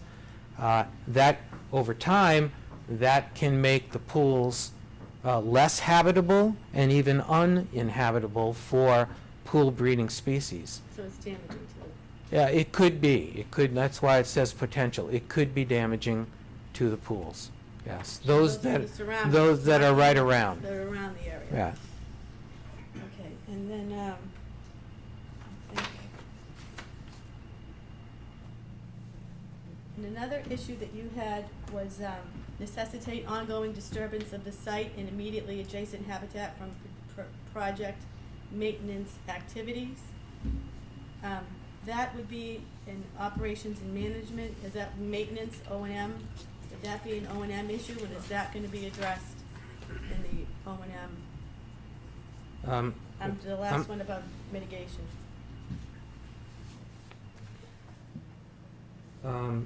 Which, I'm sorry, which point are you talking about? Oh, up there. I'm sorry. I'm looking That's at the okay. wrong place. Oh.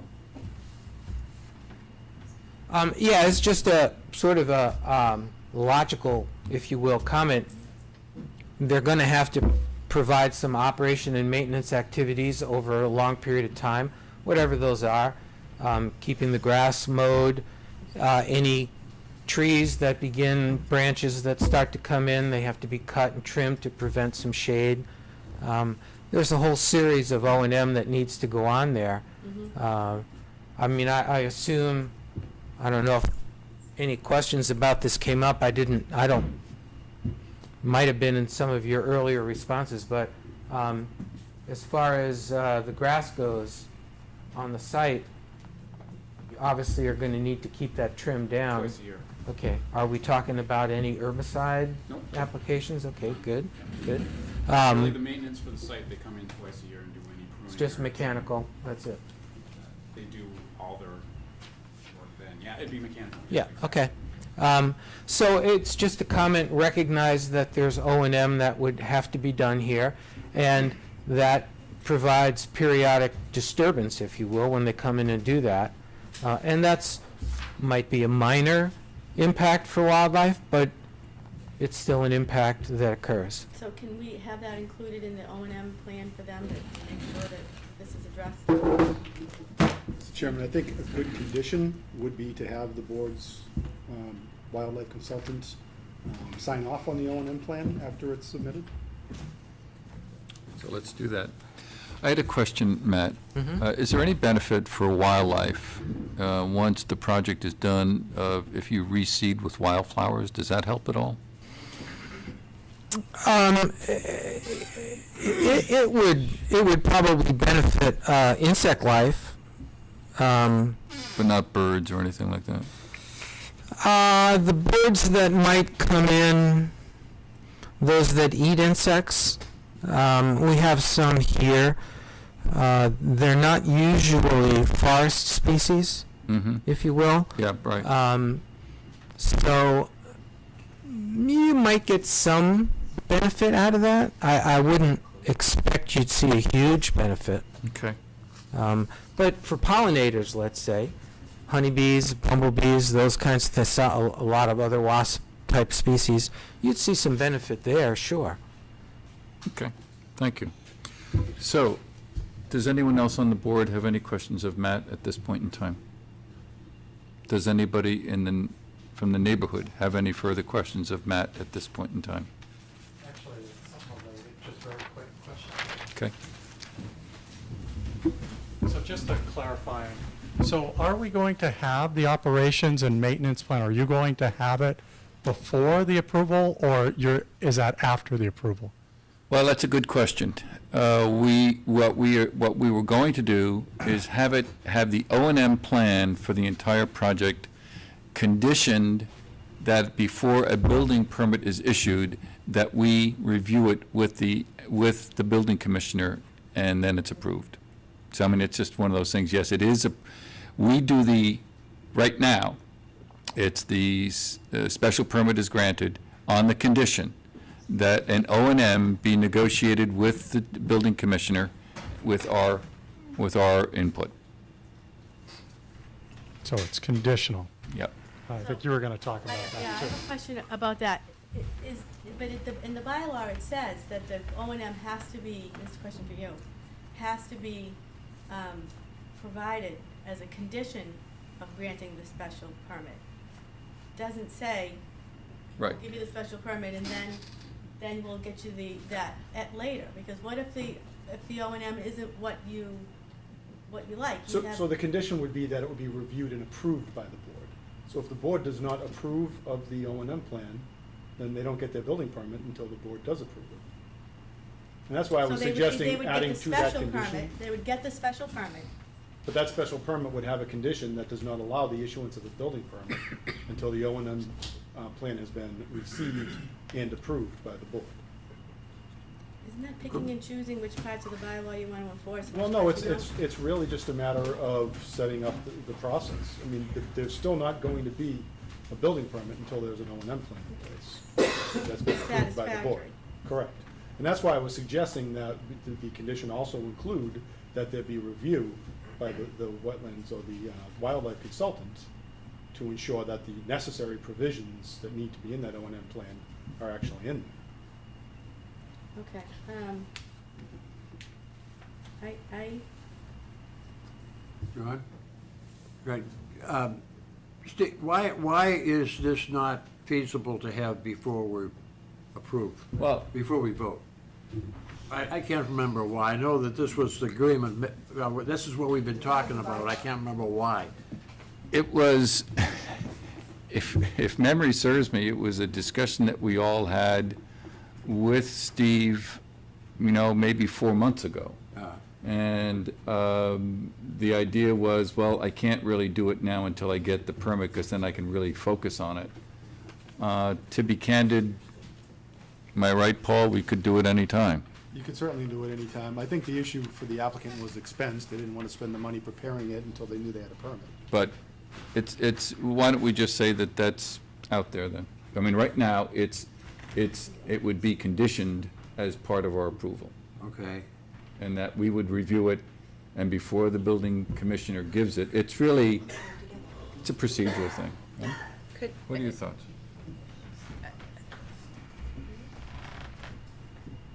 I would be interested in exploring whether that condition could also be that approval would need to, before the clearing took place. Oh, right. Oh, yeah. Oh, right. But to me, there's Yeah. a distinction between building and clearing. Oh.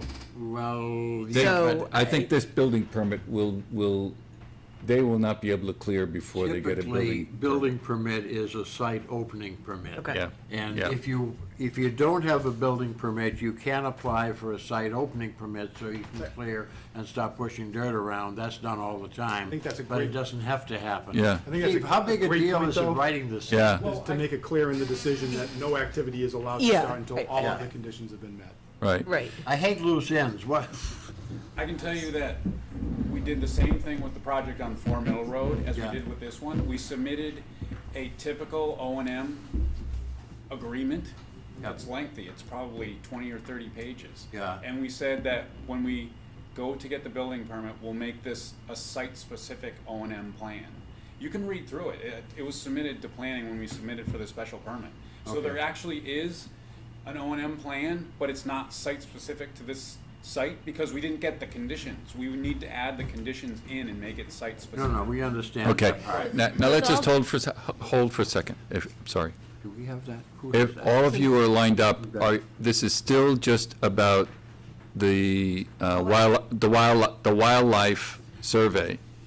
And the O&M is really for the larger permit, so that's a broader issue, and I guess we can discuss it now, but you see what I'm getting at? I mean, the O&M is for the entire thing. I'd like to finish with the wildlife permit issue, okay, and wildlife analysis. Then if we want to talk about O&M, that's really a separate issue. Okay? So, Barbara, you're here to read the statement from Marlene. We invite you to do it now. I'll be very brief. It's okay. I know people are very anxious to make more comments.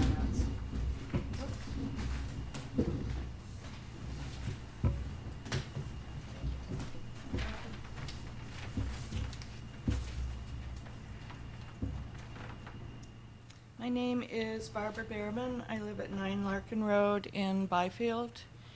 And I'm the wife of the late David Mountain, who was a member of the planning board for many years, and also more recently a member of the Board of Selectmen.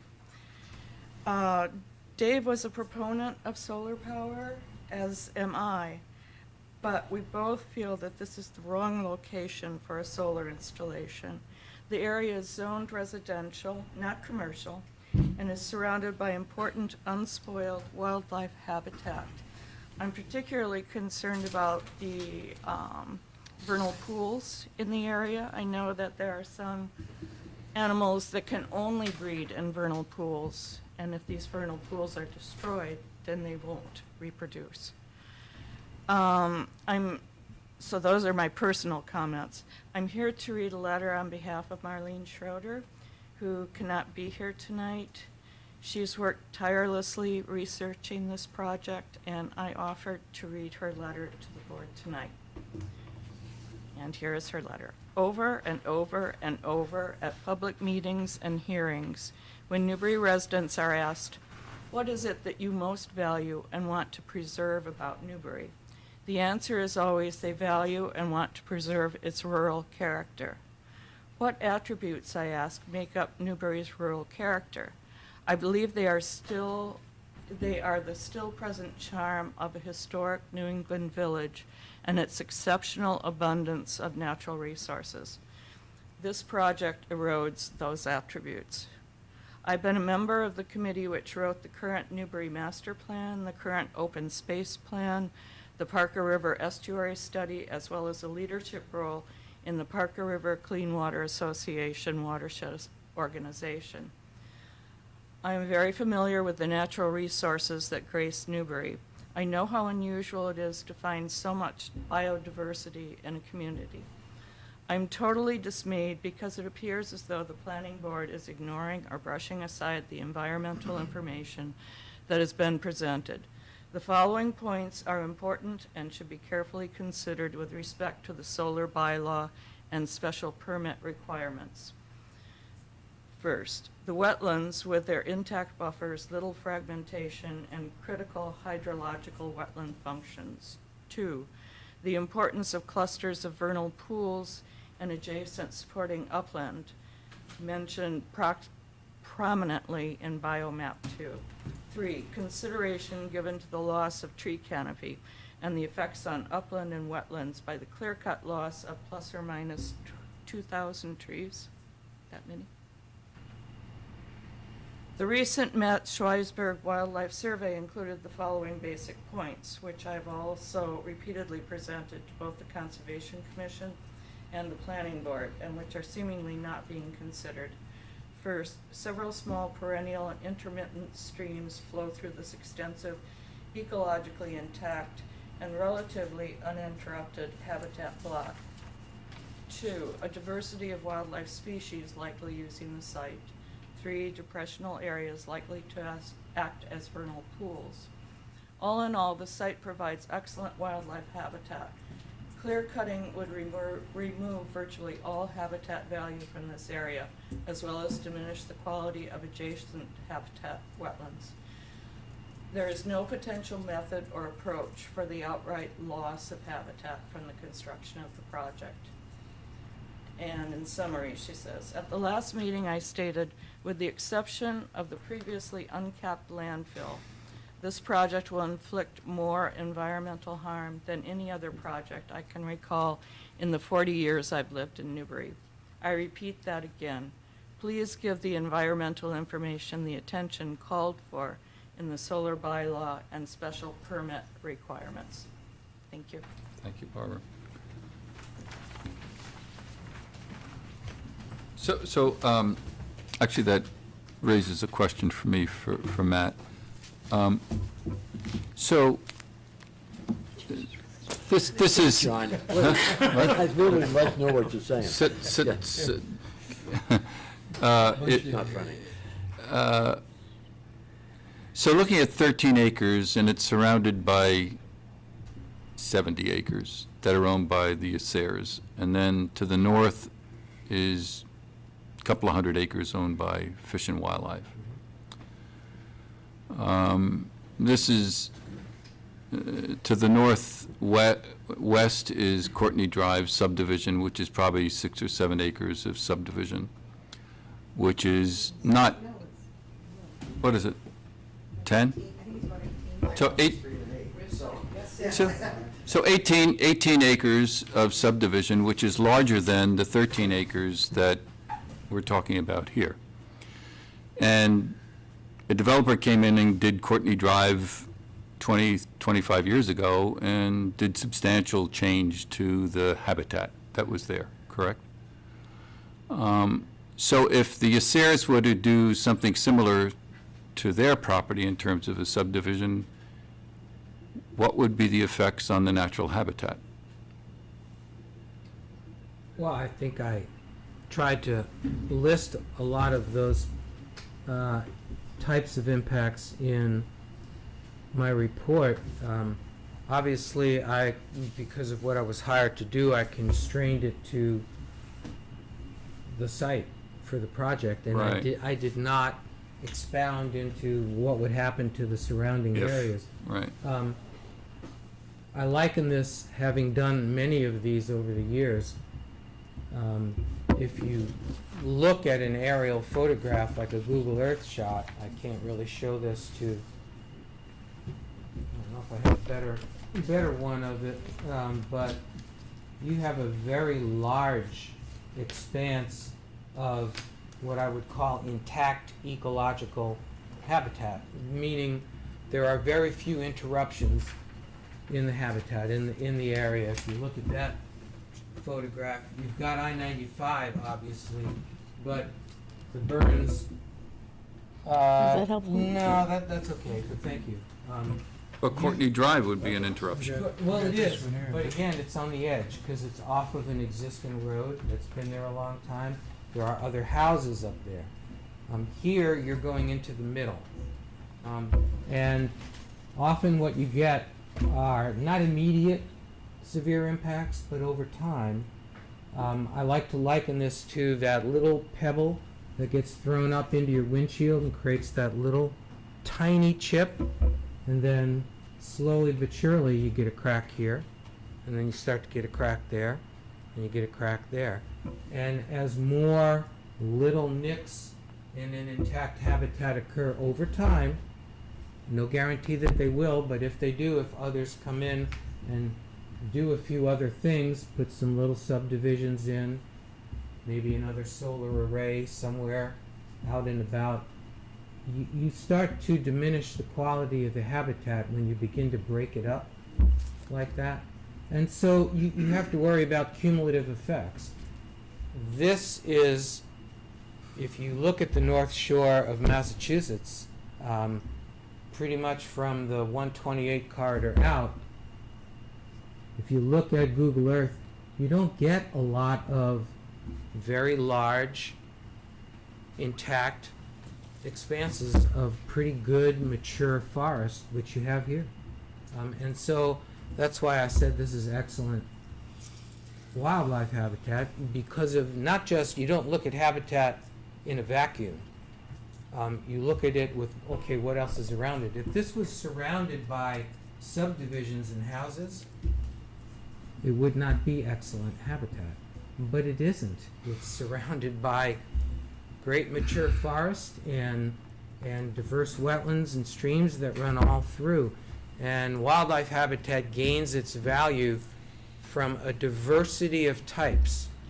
So if it's all uniform, it's nice, but when you start to get different kinds, undulating ground, upland forests, low wetlands, intermittent and perennial streams, that really increases the value. And so, if the Assayers, who own this property, wanted to pursue a subdivision on this property, which would permanently change the character of the habitat Yes, it would. for 100 years, versus a temporary change in the habitat for 20 or 25 years, do you just kind of go, well, which is worse? Well, temporary has different meanings. A 20 or 25 year change creates other changes in the surrounding area, and some of those things, if you were to remove all the panels, plant some trees, let's say, and walk away and leave it, you have trees that are probably 60, 70, 80 years old in there in places, not all of them, but many. Most of that forest is probably 40 to 60 years old. Yeah. It's going to take that long to get another forest like that, and until you get to that point, assuming it progresses to that point, then you have some lingering effects, lingering impacts. And I realize this is a hypothetical. Right.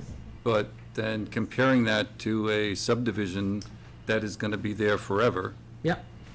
Yeah, you get, in effect, you get permanent impacts regardless. You get with permanent one versus the one other. versus the other. Correct, that's correct. And they're different. Some of them are going to be different.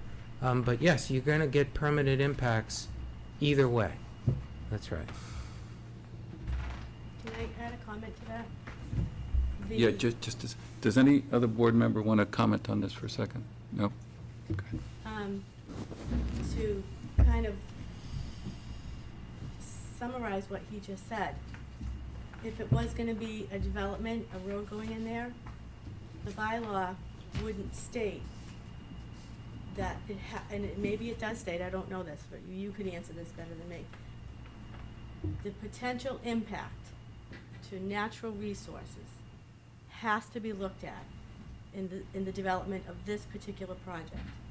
I'm not quite sure that criteria holds true for a You're right. subdivision. The subdivision is not as strong as the special permit, I don't think. It's just, a special permit has more criteria The that the framework- developer has to meet than a Framework- normal right, subdivision. The framework of this this bylaw was written specifically to promote the woodland area the town of Newbury has, its natural resources. It was written to protect it, I believe. And when you look at the master plan, from that you're in the middle of doing it over now,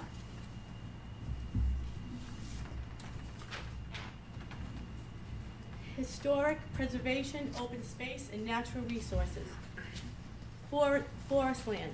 The town of Newbury, that was the most important to the residents of the town of Newbury, was forest land. Secondly, was wetland protection, most important to the residents of the town of Newbury back in 2006. Why did you choose to live in Newbury? The number one reason, I like my house. Most important.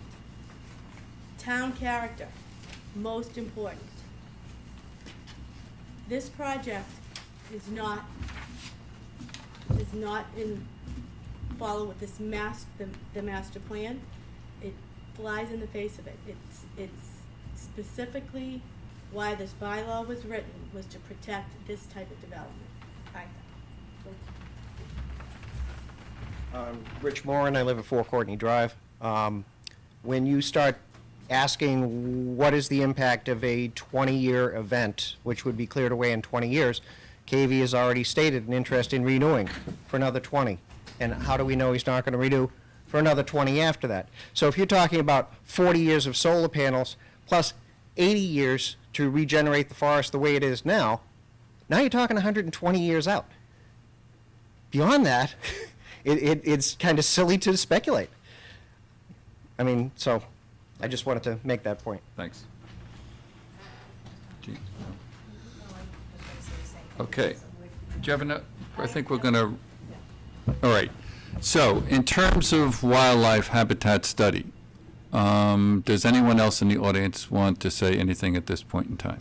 I have one more question. Is a wetland habitat study going to become forthcoming, or are we only looking at the upland here? The only thing that's going to be done is the Appendix A that DEP has asked them I to know do. they're going to be looking at the wetland habitat. Okay. Okay. Anybody else from the board want to say anything at this time? Okay. Matt, thank you for your time. You're welcome. Appreciate your being here Yeah. very much. Thank you. Really helped us quite a bit. Sure.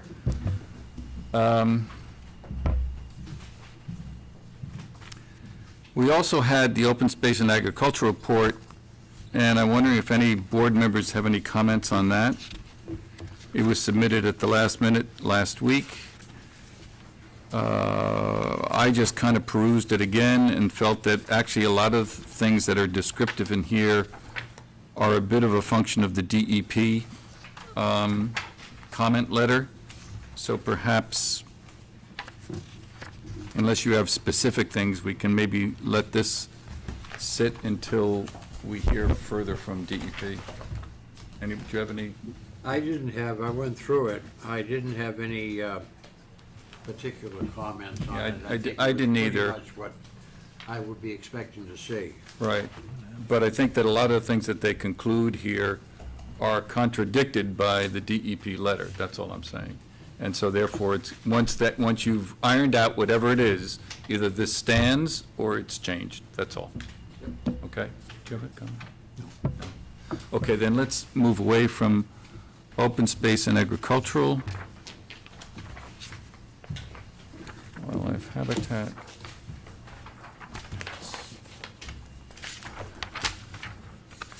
So, we have this note that was submitted to us, and I had intended to do this, but in light of the, so this is the community's, where are you? This is this. So the question is, do we want to do this now? We are not making a decision tonight. We're not going through the decision process. As you know, last week, we left 4 items in our decision process clearly out, all having to do with landscaping, visual, property values, et cetera. Almost all of these relate to that. Yes, I Do you- do want to bring a few points to the board that have, I found this since the last public hearing. That are in here or in addition to this? To this. No, they speak to this. Okay, that's Not fine. the whole thing, but That's fine. And then, but you agree that we'll just put this off until the next time we meet? absolutely. All right. You don't even need, and when you're ready. Right. This is a I got it. fluid document. We got it.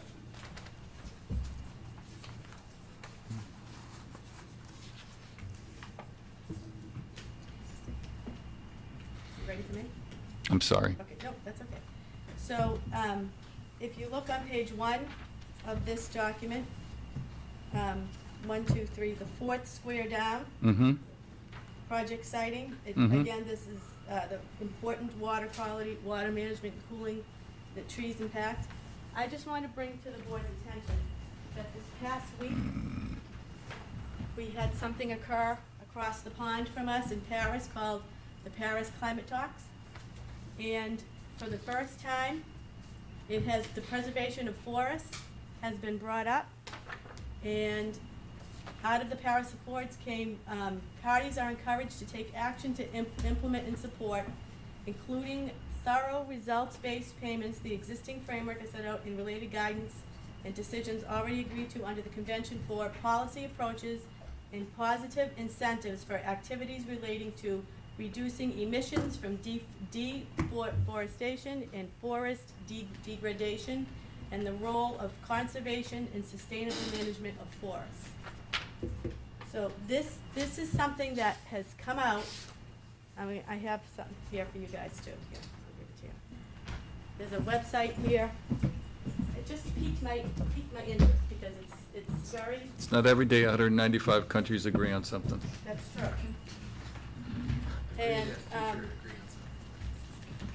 so, there's a website here heading into the Paris Climate Talks. This is the REDD, which is the UN program for reducing emissions from deforestation and forest degradation. So they go on to speak to that. So Did she give you again, I'm just saying that the Okay. natural resources of the forest shouldn't be minimized. That's my only point here.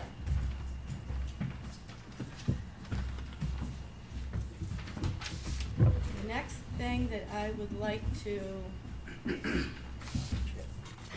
speak to, He's got to get a better hearing aid. Oh, Jesus. And he screams at you like it's my fault. on page 4, why not?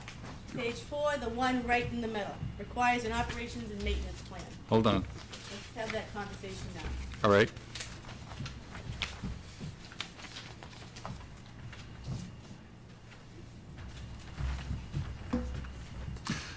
As they've indicated, they have submitted an operations and maintenance plan which is not adequate. It's a model. And so we had all these discussions we'd had with Borrego, and we had concluded that we would wait until they got their special permit and then we'd do the O&M. Now, when this project was, the previous project that they've been cited for, this project has been. Excuse me, do you mean Middle Road or? Yes.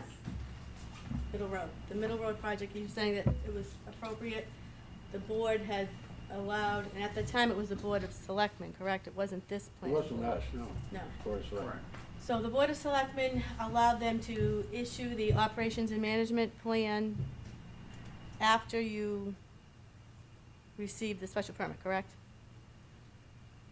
Is that how that happened? We submitted an O&M plan, that was a basic O&M plan. So they still have.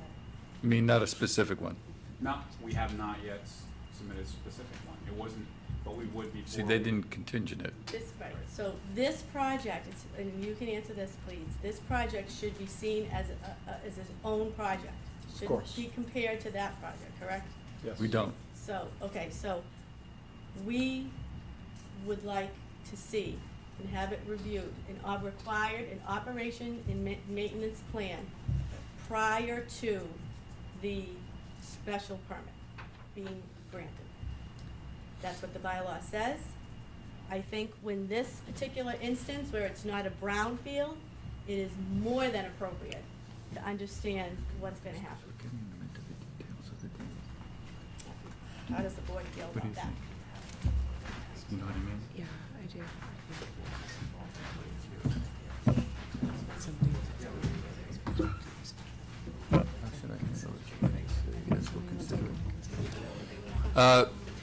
W-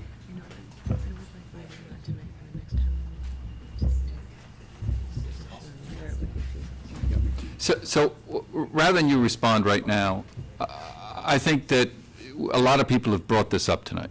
So I think it's something, at our next meeting, we want to have Steve respond, and we can think about it in the meantime and see what makes sense in terms of whether or not there should be a condition of this, unless you're ready to respond right now. Yeah, I can respond to that. We can put together An O&M plan, but to make it site-specific, we don't know the specific owner and what their requirements are gonna be, so we'd have to add that in no matter what. So that's why it wouldn't be fully complete until they weighed in on their specific requirements. Now, we can make it site-specific for this site, all we've talked about, but we're gonna have to, it's not gonna be the final one, because whoever owns the system is gonna have their specific requirements, which are different. Why don't you depending on the explain that transaction to us so we understand it better? You did last time, Zach, but I don't fully understand it. Can I ask just a preliminary question to that? So when, in terms of the phasing that you're talking about, Steve, would the things that would be in it be as part of it, and then whatever the specific owner's requirements would be another set of requirements that would be layered onto it? Yes. Okay. Correct. Which are typically not municipal concerns.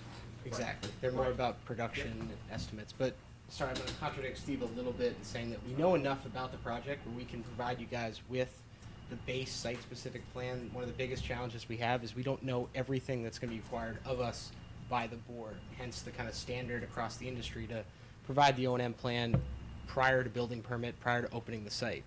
If we can find a way to kind of communicate from the board to us what the conditions are going to be prior to the issuance. So we if can- the applicant has provided a draft decision with all of the conditions in it before the hearing closes, and then they have the chance to So review it we and give you a prepare an draft O&M plan, decision, we give you a they would draft have it before. decision in January. We could do it Then you can do it, and then before a final decision and this final permit is given, you can do it.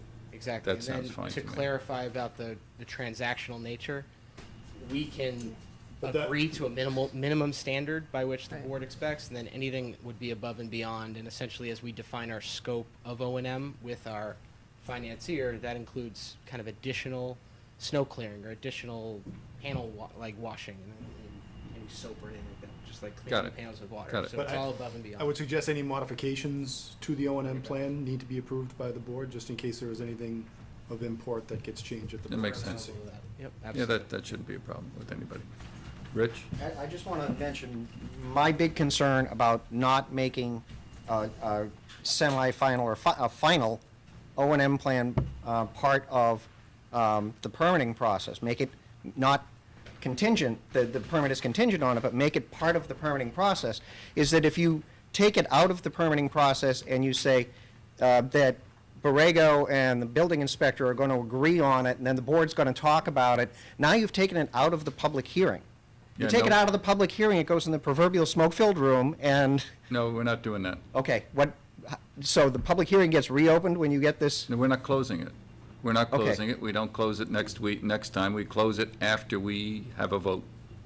That's when we close it. We've just changed course. Just and we've change it. decided What we that- just decided was, So he's Yeah. going to have an O&M plan that satisfies your requirements before you will vote? well, we have to give him a list of all of the contingencies that would be necessary for us to approve it. He then can go and start drafting a document that has those contingencies in them. He can present that draft to us. We can write up a draft approval, and then we can bring it forward to probably a February or a March meeting and approve it in open meeting. And then after that's approved, along with everything else, then you close the meeting. But it's not done by us separately. Okay, thank you. Okay? Okay. I'm just gonna defer to Jeff Roloff's our attorney on this one too. I'll have him contact you. Sure. If he has any questions. Yeah, Paul's here to answer, so if Jeff has them, he can Yeah. call Paul on all the other questions Yeah, that you I'll have. mark on it. Yep. Okay, so the other point that I wanted to make is on page 5, letter A. Now this speaks to the findings and the review criteria that you had to, you were talking about. The proposed use and development will not have a substantial or undue adverse effect upon adjacent Right. property, the character or the Right. area or the public health, Right. safety, and general welfare. Right. So- So we said that we wouldn't be doing these tonight. We'll do these next week, but if you want to talk about them, we Yeah, can. I have some more information to give you All to right. speak on this. Okay. When the mock-ups were done, I have a letter here dated September 1st, and it was our objections to the mock-ups. And it was, we suggested,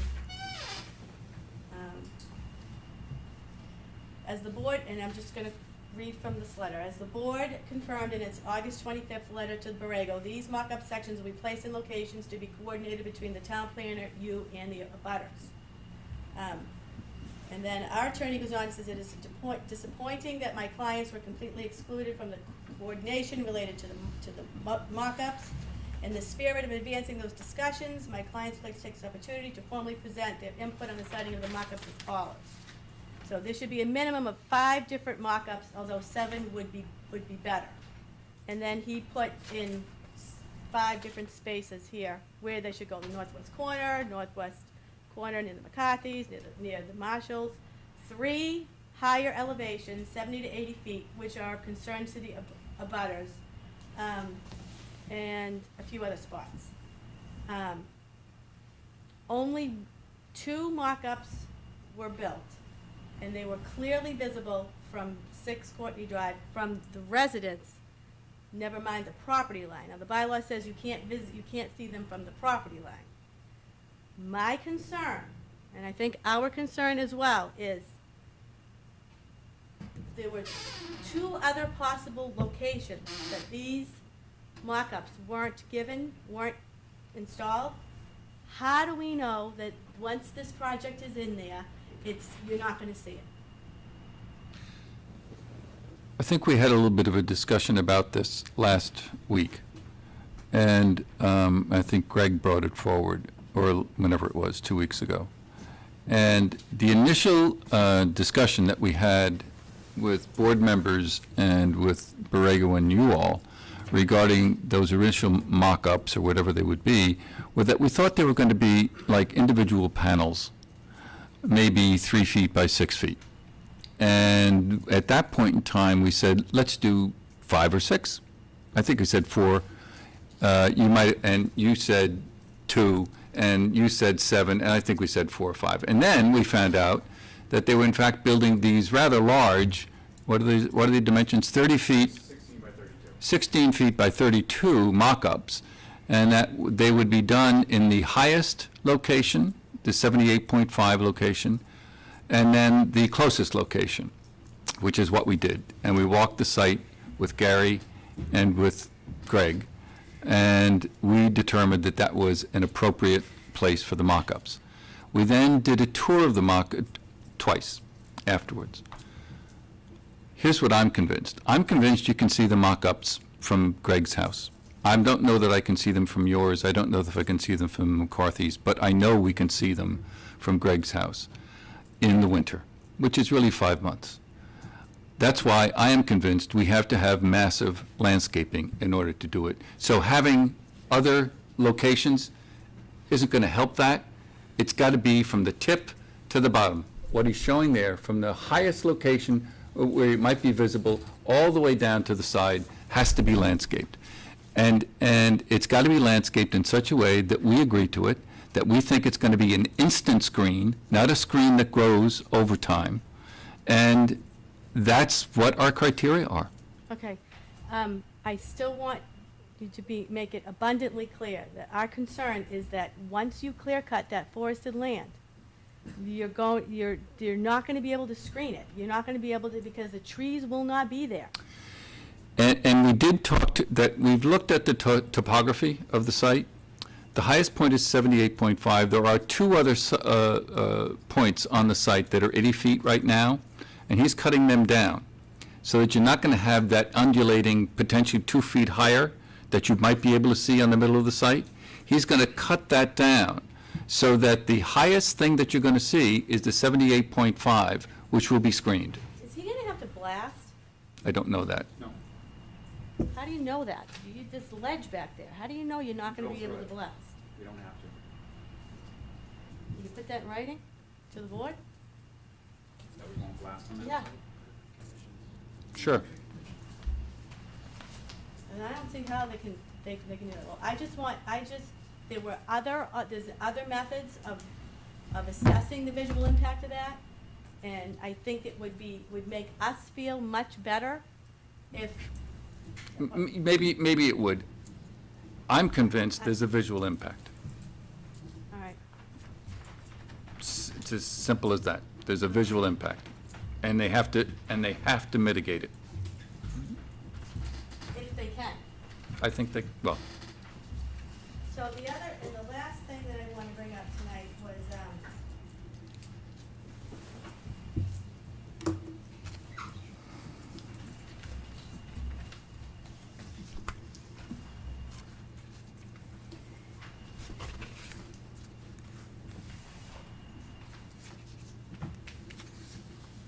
as far as the assessing the property values, whether or not it's gonna have an impact on the surrounding properties. My husband and I had the benefit on August 7th of this year, 2015, to have an appraisal report done on our home. So, I'm not gonna give you the whole thing, but I photocopied some things and I'll give them to you. In this appraisal, for the appraised value of our home, there's a couple of things here that speak to how to appraise the value of a home. One of them is the neighborhood. And I quote, the neighborhood description, located in Byfield off Main Street on a quiet residential cul-de-sac. Neighborhood was established in the 1990s with mostly colonial-style homes, strong curb appeal and typical landscaping. Downtown, schools, and local parks are within a short drive. The market conditions, including support for the above conclusions, current market indicators suggest values have slightly and slowly increased after a long period of inconsistent downward then stable movement. Market time, which once ranged from 3 to 6 months, has generally realigned to reflect more normal 30 to 90 day period with multiple offers, more realistic asking and selling prices, homes within reason. Okay, the site, it goes on to describe the site on the date of the inspection. The subject property has no evidence of illegal use, zoning, or other adverse legal conditions indicated. Then they do comparisons, they do comparables. There was one, 3 Courtney Drive was compared to a home on Fatherland Drive. There's 2 homes on Fatherland Drive and another home on Scotland Heights. Then, as you go through the appraisal, it tells you about the scope of the appraisal, but as you go through this market research and analysis, it tells you about what the market, from the limited data available, to what exact conclusion of the above. So there is a way to appraise the property. One what I think is very significant is this piece here, a neighborhood map. And it's gonna show, eventually, if this project goes through, it's gonna show a large-scale industrial installation Google Earth that is gonna make not my property equal to that of Scotland Heights. It's not gonna make it equal to Fatherland Farms. It's gonna be equal to a property that abuts a large-scale industrial installation. And that will affect the value.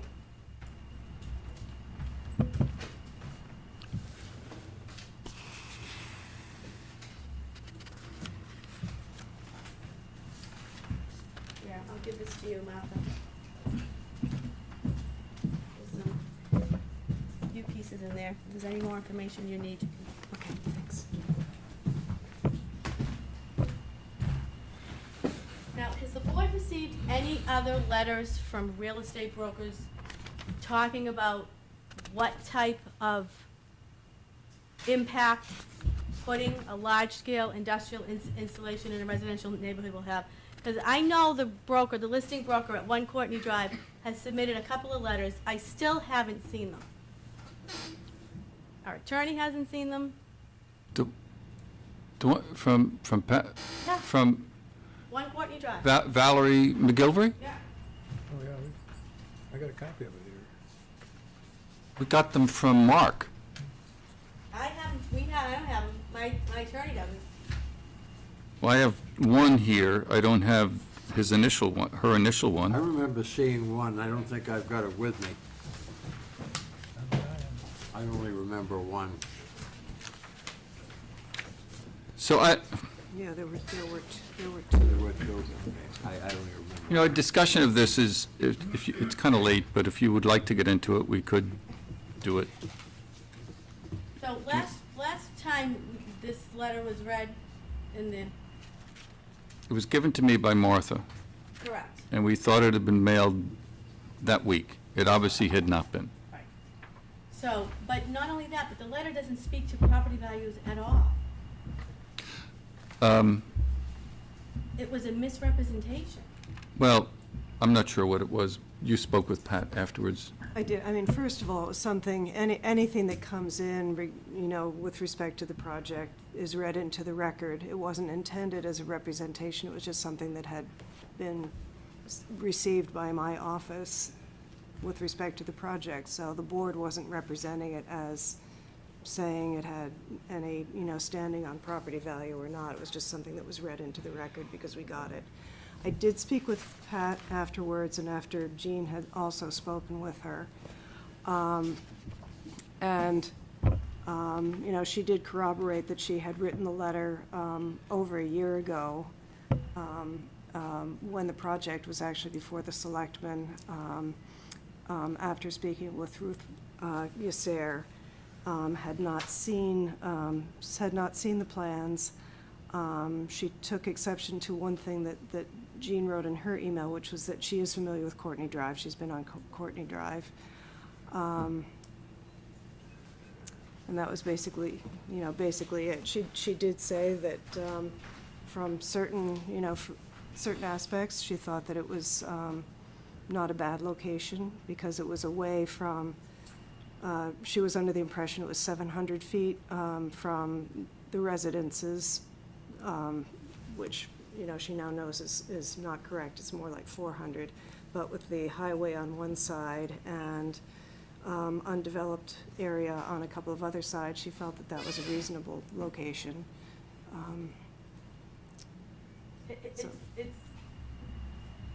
So here's the problem. We can easily get into a he said, she said. I don't want to do that. And for example, I've called Sue Collins. Sue Yes, sold you me, did? Sue sold me my house. She hasn't gotten back to me yet, but I assume she will. I also called Terry Musso, Tracy. Tracy, and had a nice conversation with her. Unfortunately, she's now living in Asheville, North Carolina. Nice town. Nice town. And although, again, she said, well, I didn't know too much about the specifics about it, and, I didn't know where the array might be, but, so this is what I've been getting from my follow-up. But I did want to take 2 seconds to go over a couple of things. And that was what Greg gave us last time, I think, on the properties in Dartmouth. and in Mattapoisett, which piqued my interest. Where the heck are they? So I called the town administrator for Dartmouth, and for Mattapoisett, and I spoke with the assessor, the town planning aide, and a real estate broker, who, in fact, had listed one of the properties that was in Greg's report. On the broad scale, going back to what Gene had brought to our attention some time ago about Dartmouth, they at one time had a as-right. Anybody could build anything anywhere in Dartmouth. And they got into trouble with a project on Hicksville Road with that, and they amended their zoning to make it more confined. But actually, since then, they've built 2 others. And Dartmouth is very aggressive, working with Blue Wave, and they embrace it. And a lot of them are in near residential areas. Mattapoisett is now the town administrator for Mattapoisett, was the town administrator for Dartmouth. And they have the one project that you reference in this, Greg, which is the Shady Hill, Shady Oak. And they have 2 others in the pipeline that they're working on. The assessor told me that there's no evidence at all of price declines in the area. Former Newburyport resident, by the way. And the real estate broker who handled number 14 Shady Oak Drive, he was the listing agent. It's one of these difficult properties that was in foreclosure. It became out on a short sale. The bank wanted to get what they were owed. When they realized they couldn't get what they were owed, they started to lower it. Then they had a Title V test, and it failed Title V. And it sold, although the asking price was originally $410, it did sell for $342, which is almost exactly what Zillow has it estimated at, and pretty much what the estimate for the town was for the assessment. On 6 Shady Oak Drive, it had originally been bought for $339,000 at the height of the recession, January of '08. They also got into financial trouble and tried to sell it in 5/13, before the project was approved, by the way, for $324, and immediately reduced the price, and again had Title V problems, and again sold it for close to the assessed value and close to what Zillow had it estimated for.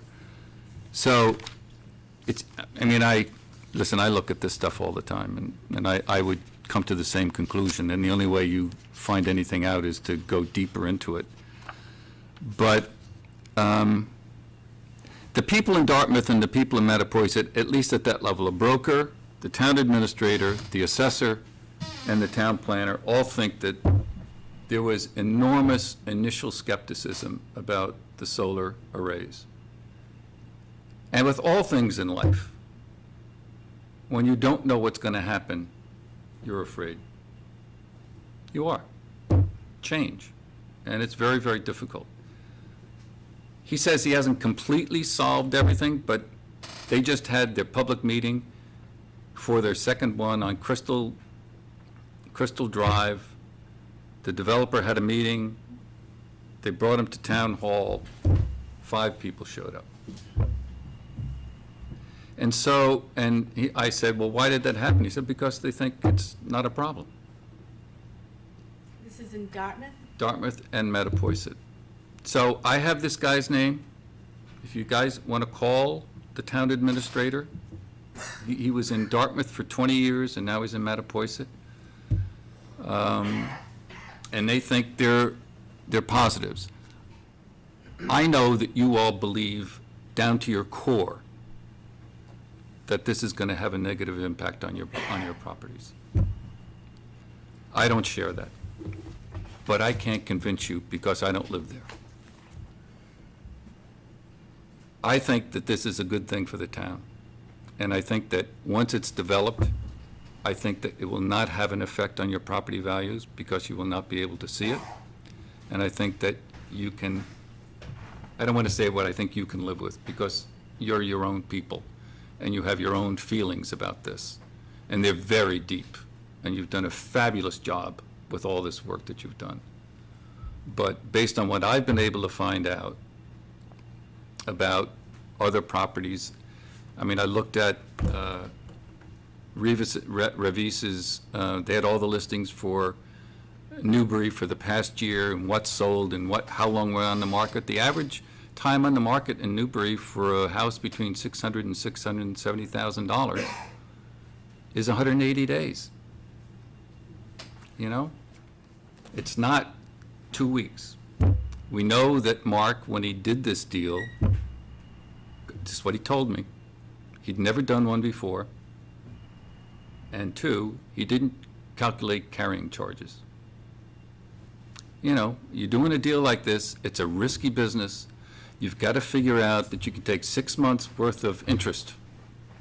And then that 6 months worth of interest, if it's $3,000 a month, you make sure you've borrowed $18,000.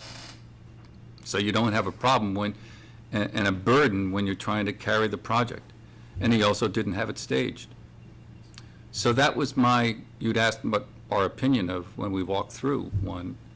And that's the input that we got from Mark and how I responded to it. I said, you should really think about staging this property.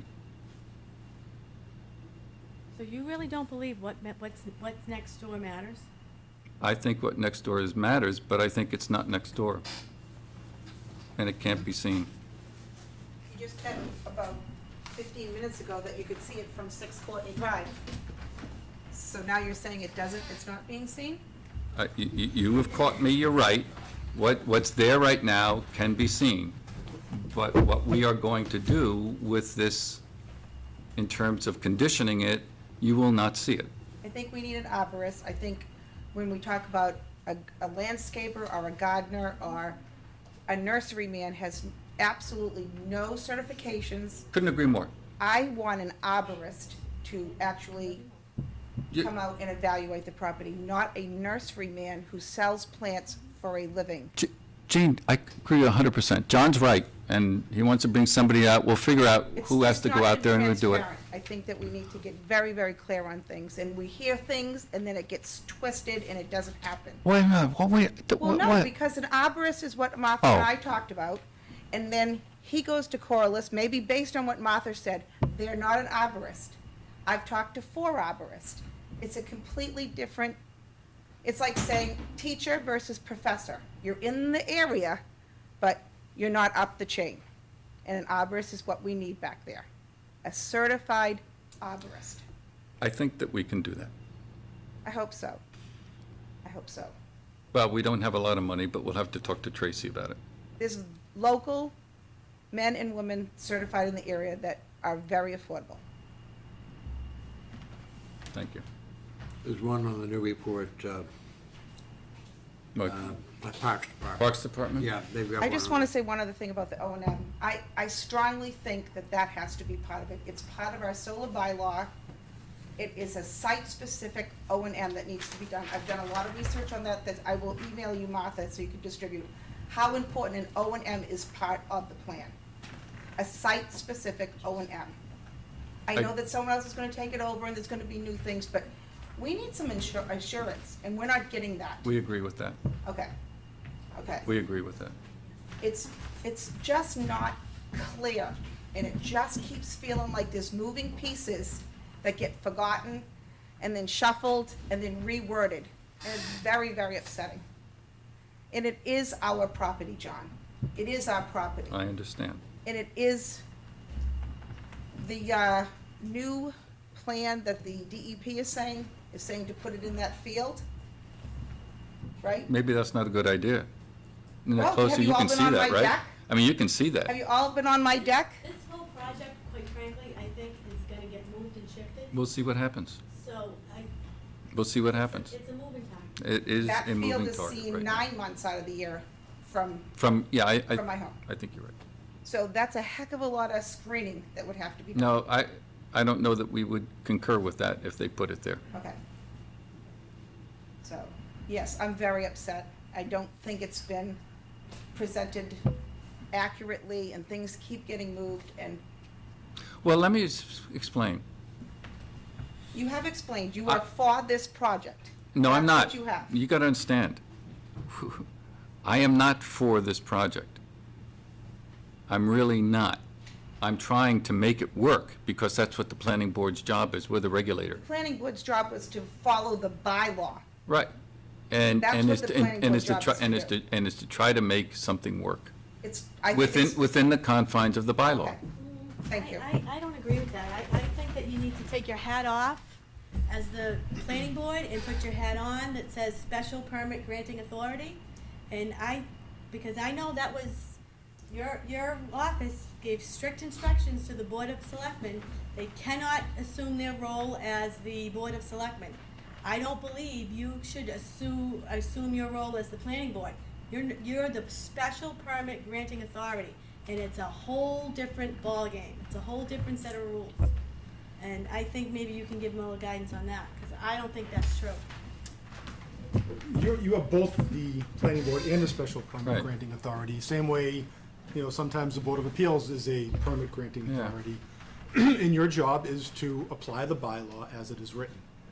You have to make sure, and not only the bylaw, but also General Laws, Chapter 48, as a special permit granting authority. So what you need to do is make sure that any decision that you issue is consistent with both the bylaw and Chapter That's right. 48. That's right. And that whatever decision that you make should not be arbitrary and capricious and should not be a violation of law. That's right. Because when you do that, that's when you risk your decision getting overturned. And the reason why that's said to the selectmen is that the selectmen don't normally do with SPGA's. It's like an outlier. It's odd. I mean, it's not normal. That's true, but I do have to say, when this board first got this project, Mr. O'Connell over there said, if you're not happy and you're not happy, we've done our job. I disagree with that. I think that you are the special permit granting authority. You need to apply the bylaw, just like he said. I don't think this is a project, like it's a development or a subdivision.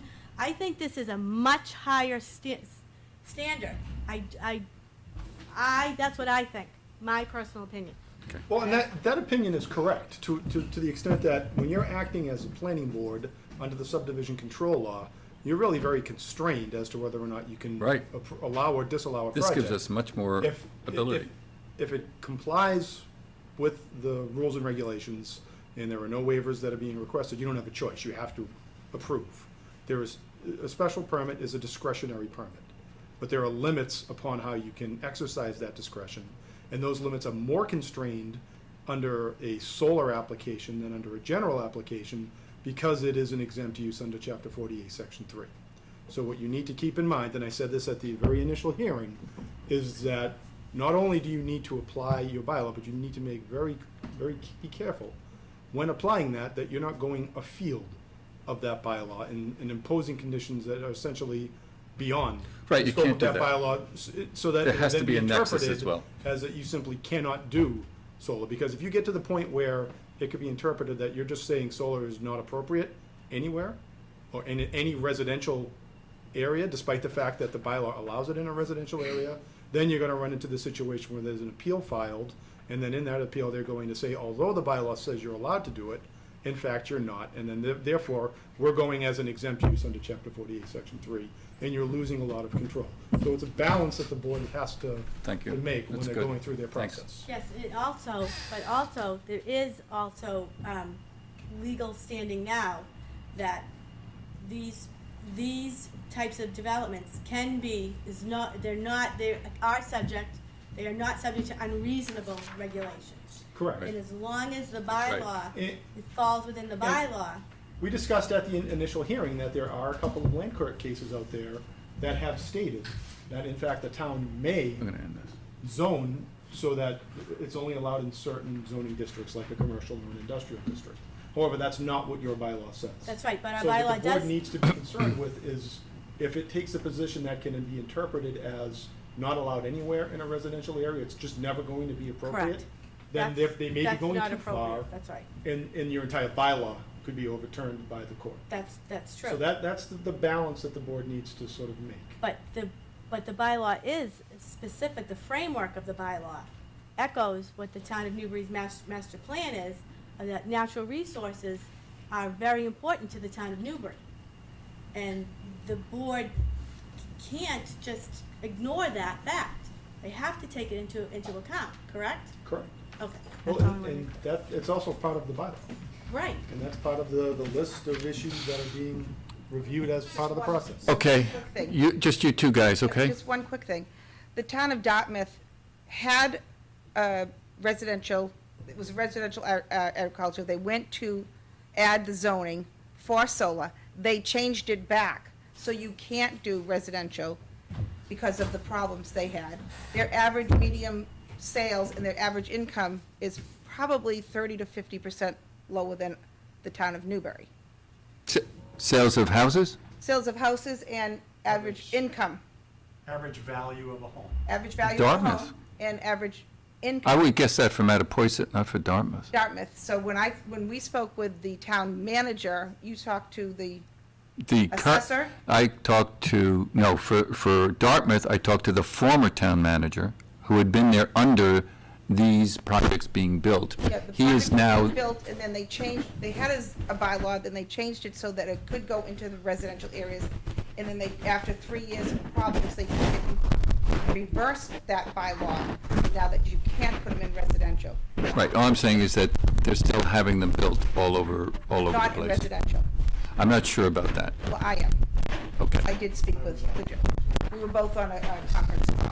That's what he said to us. After 3 years of issues, the town at an annual meeting voted it back so they could not go into residential areas.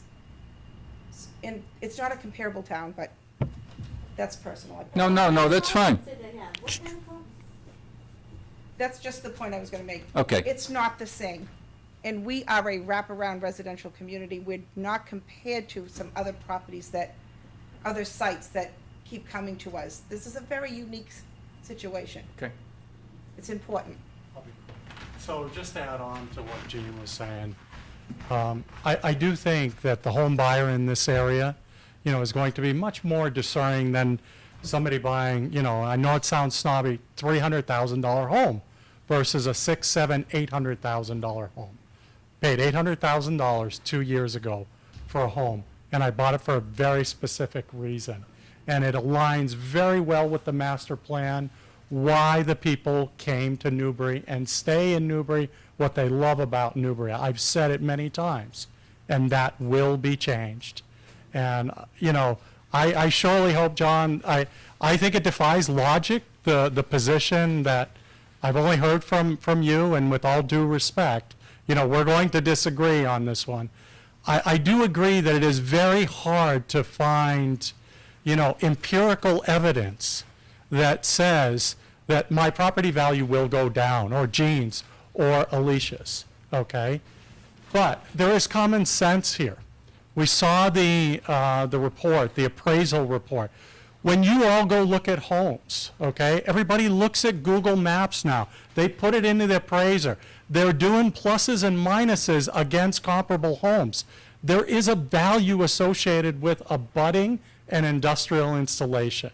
And so, I would ask the board, all right, we've got some baselines on what these properties are worth right now, okay? Let's measure it with the market. I have not been in a home more than 5 years, and I expect I could be selling this home sometime in the next 3 years.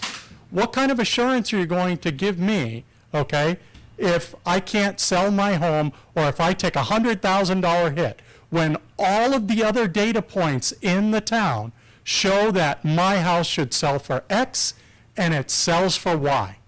And there's going to be one reason why that happens. I'm not going to have Title V issues, okay? If I had Title V issues, I'd take care of them out of my pocket, okay? But what's going to happen when, and I believe it's a $100,000 hit. That is personally how much less I would pay for that home with a solar installation in the backyard. So what's the board going to do when I come up and I present that I get $100,000 less, and Gene and Alicia are going to be directly affected too, because once my house sells for that amount, it's going to impact their home values.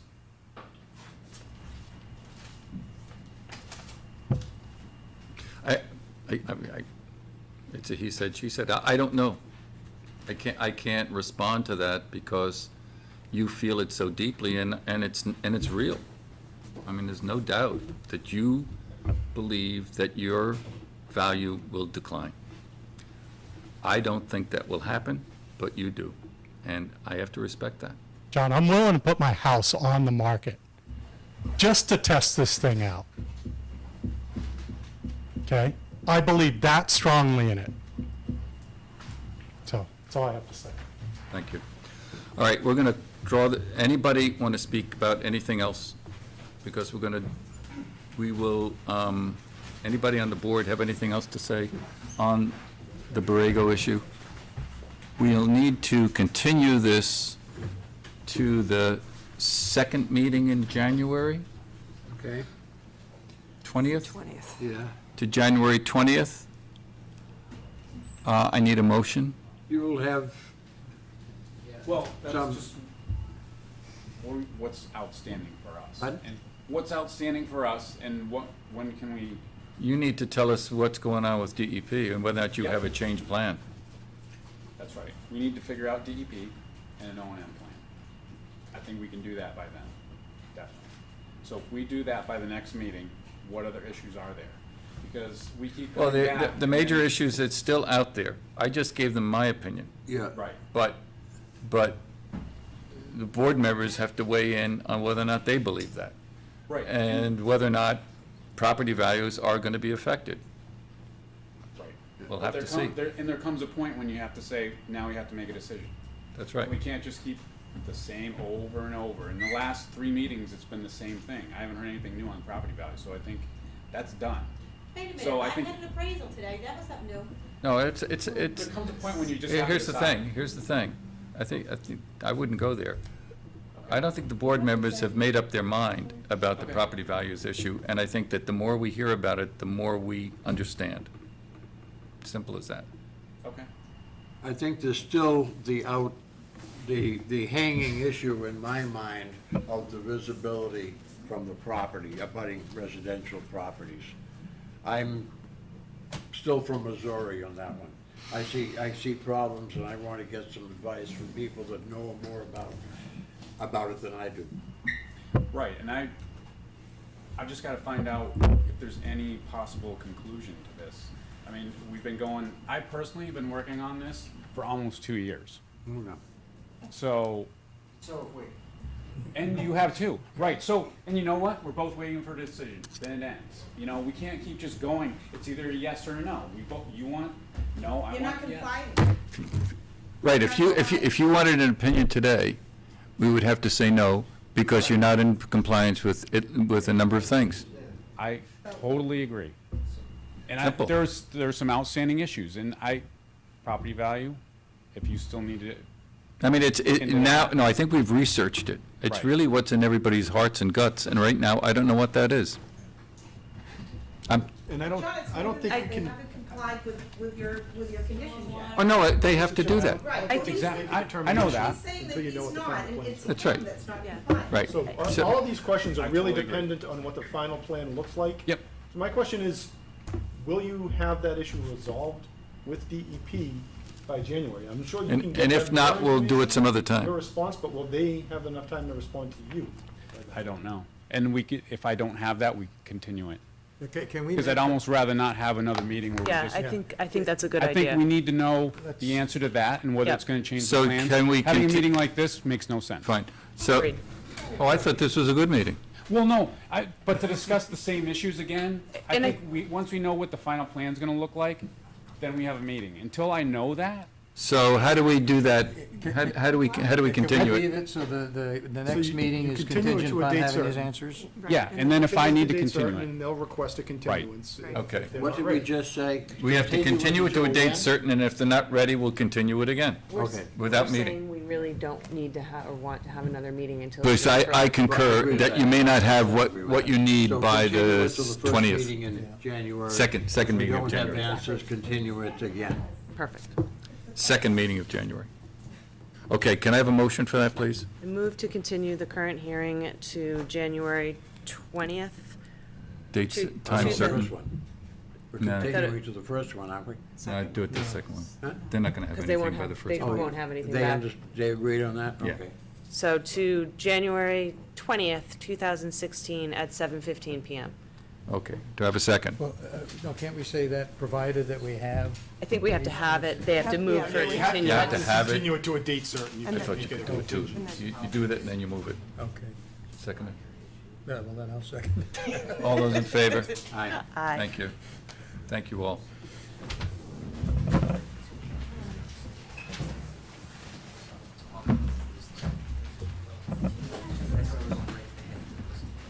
This is the master plan, Newbury master plan. Oh, yeah, that's from the survey that was done, yeah, I've got Yeah.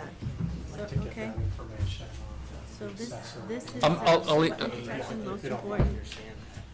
What, do I have your email address? There's notes, so I'm hesitant to see how much she wrote nice things on it. No, that's fine, I've got that. You've got I can give you the town administrator for Mattapoisett. Part of That's this package, Michael so- Gagne, Gagne, sides, they can see. 508-758-4100. This is important. The building commissioner, how about the assessor? This is one positive. Kathy Costello. This is nice. This was Same phone number. Now, let me tell you, but she's extension 3, abandoned building. and the town administrator is extension 4. This guy, are you familiar with? All right. Yellow School? Welcome.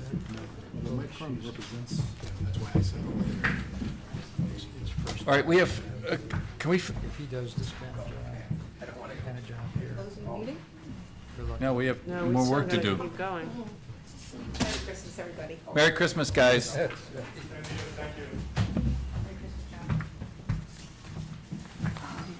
Let's see if we can get this done in the next couple of minutes. I also have something from Marlene, which is a supplement to the biomap.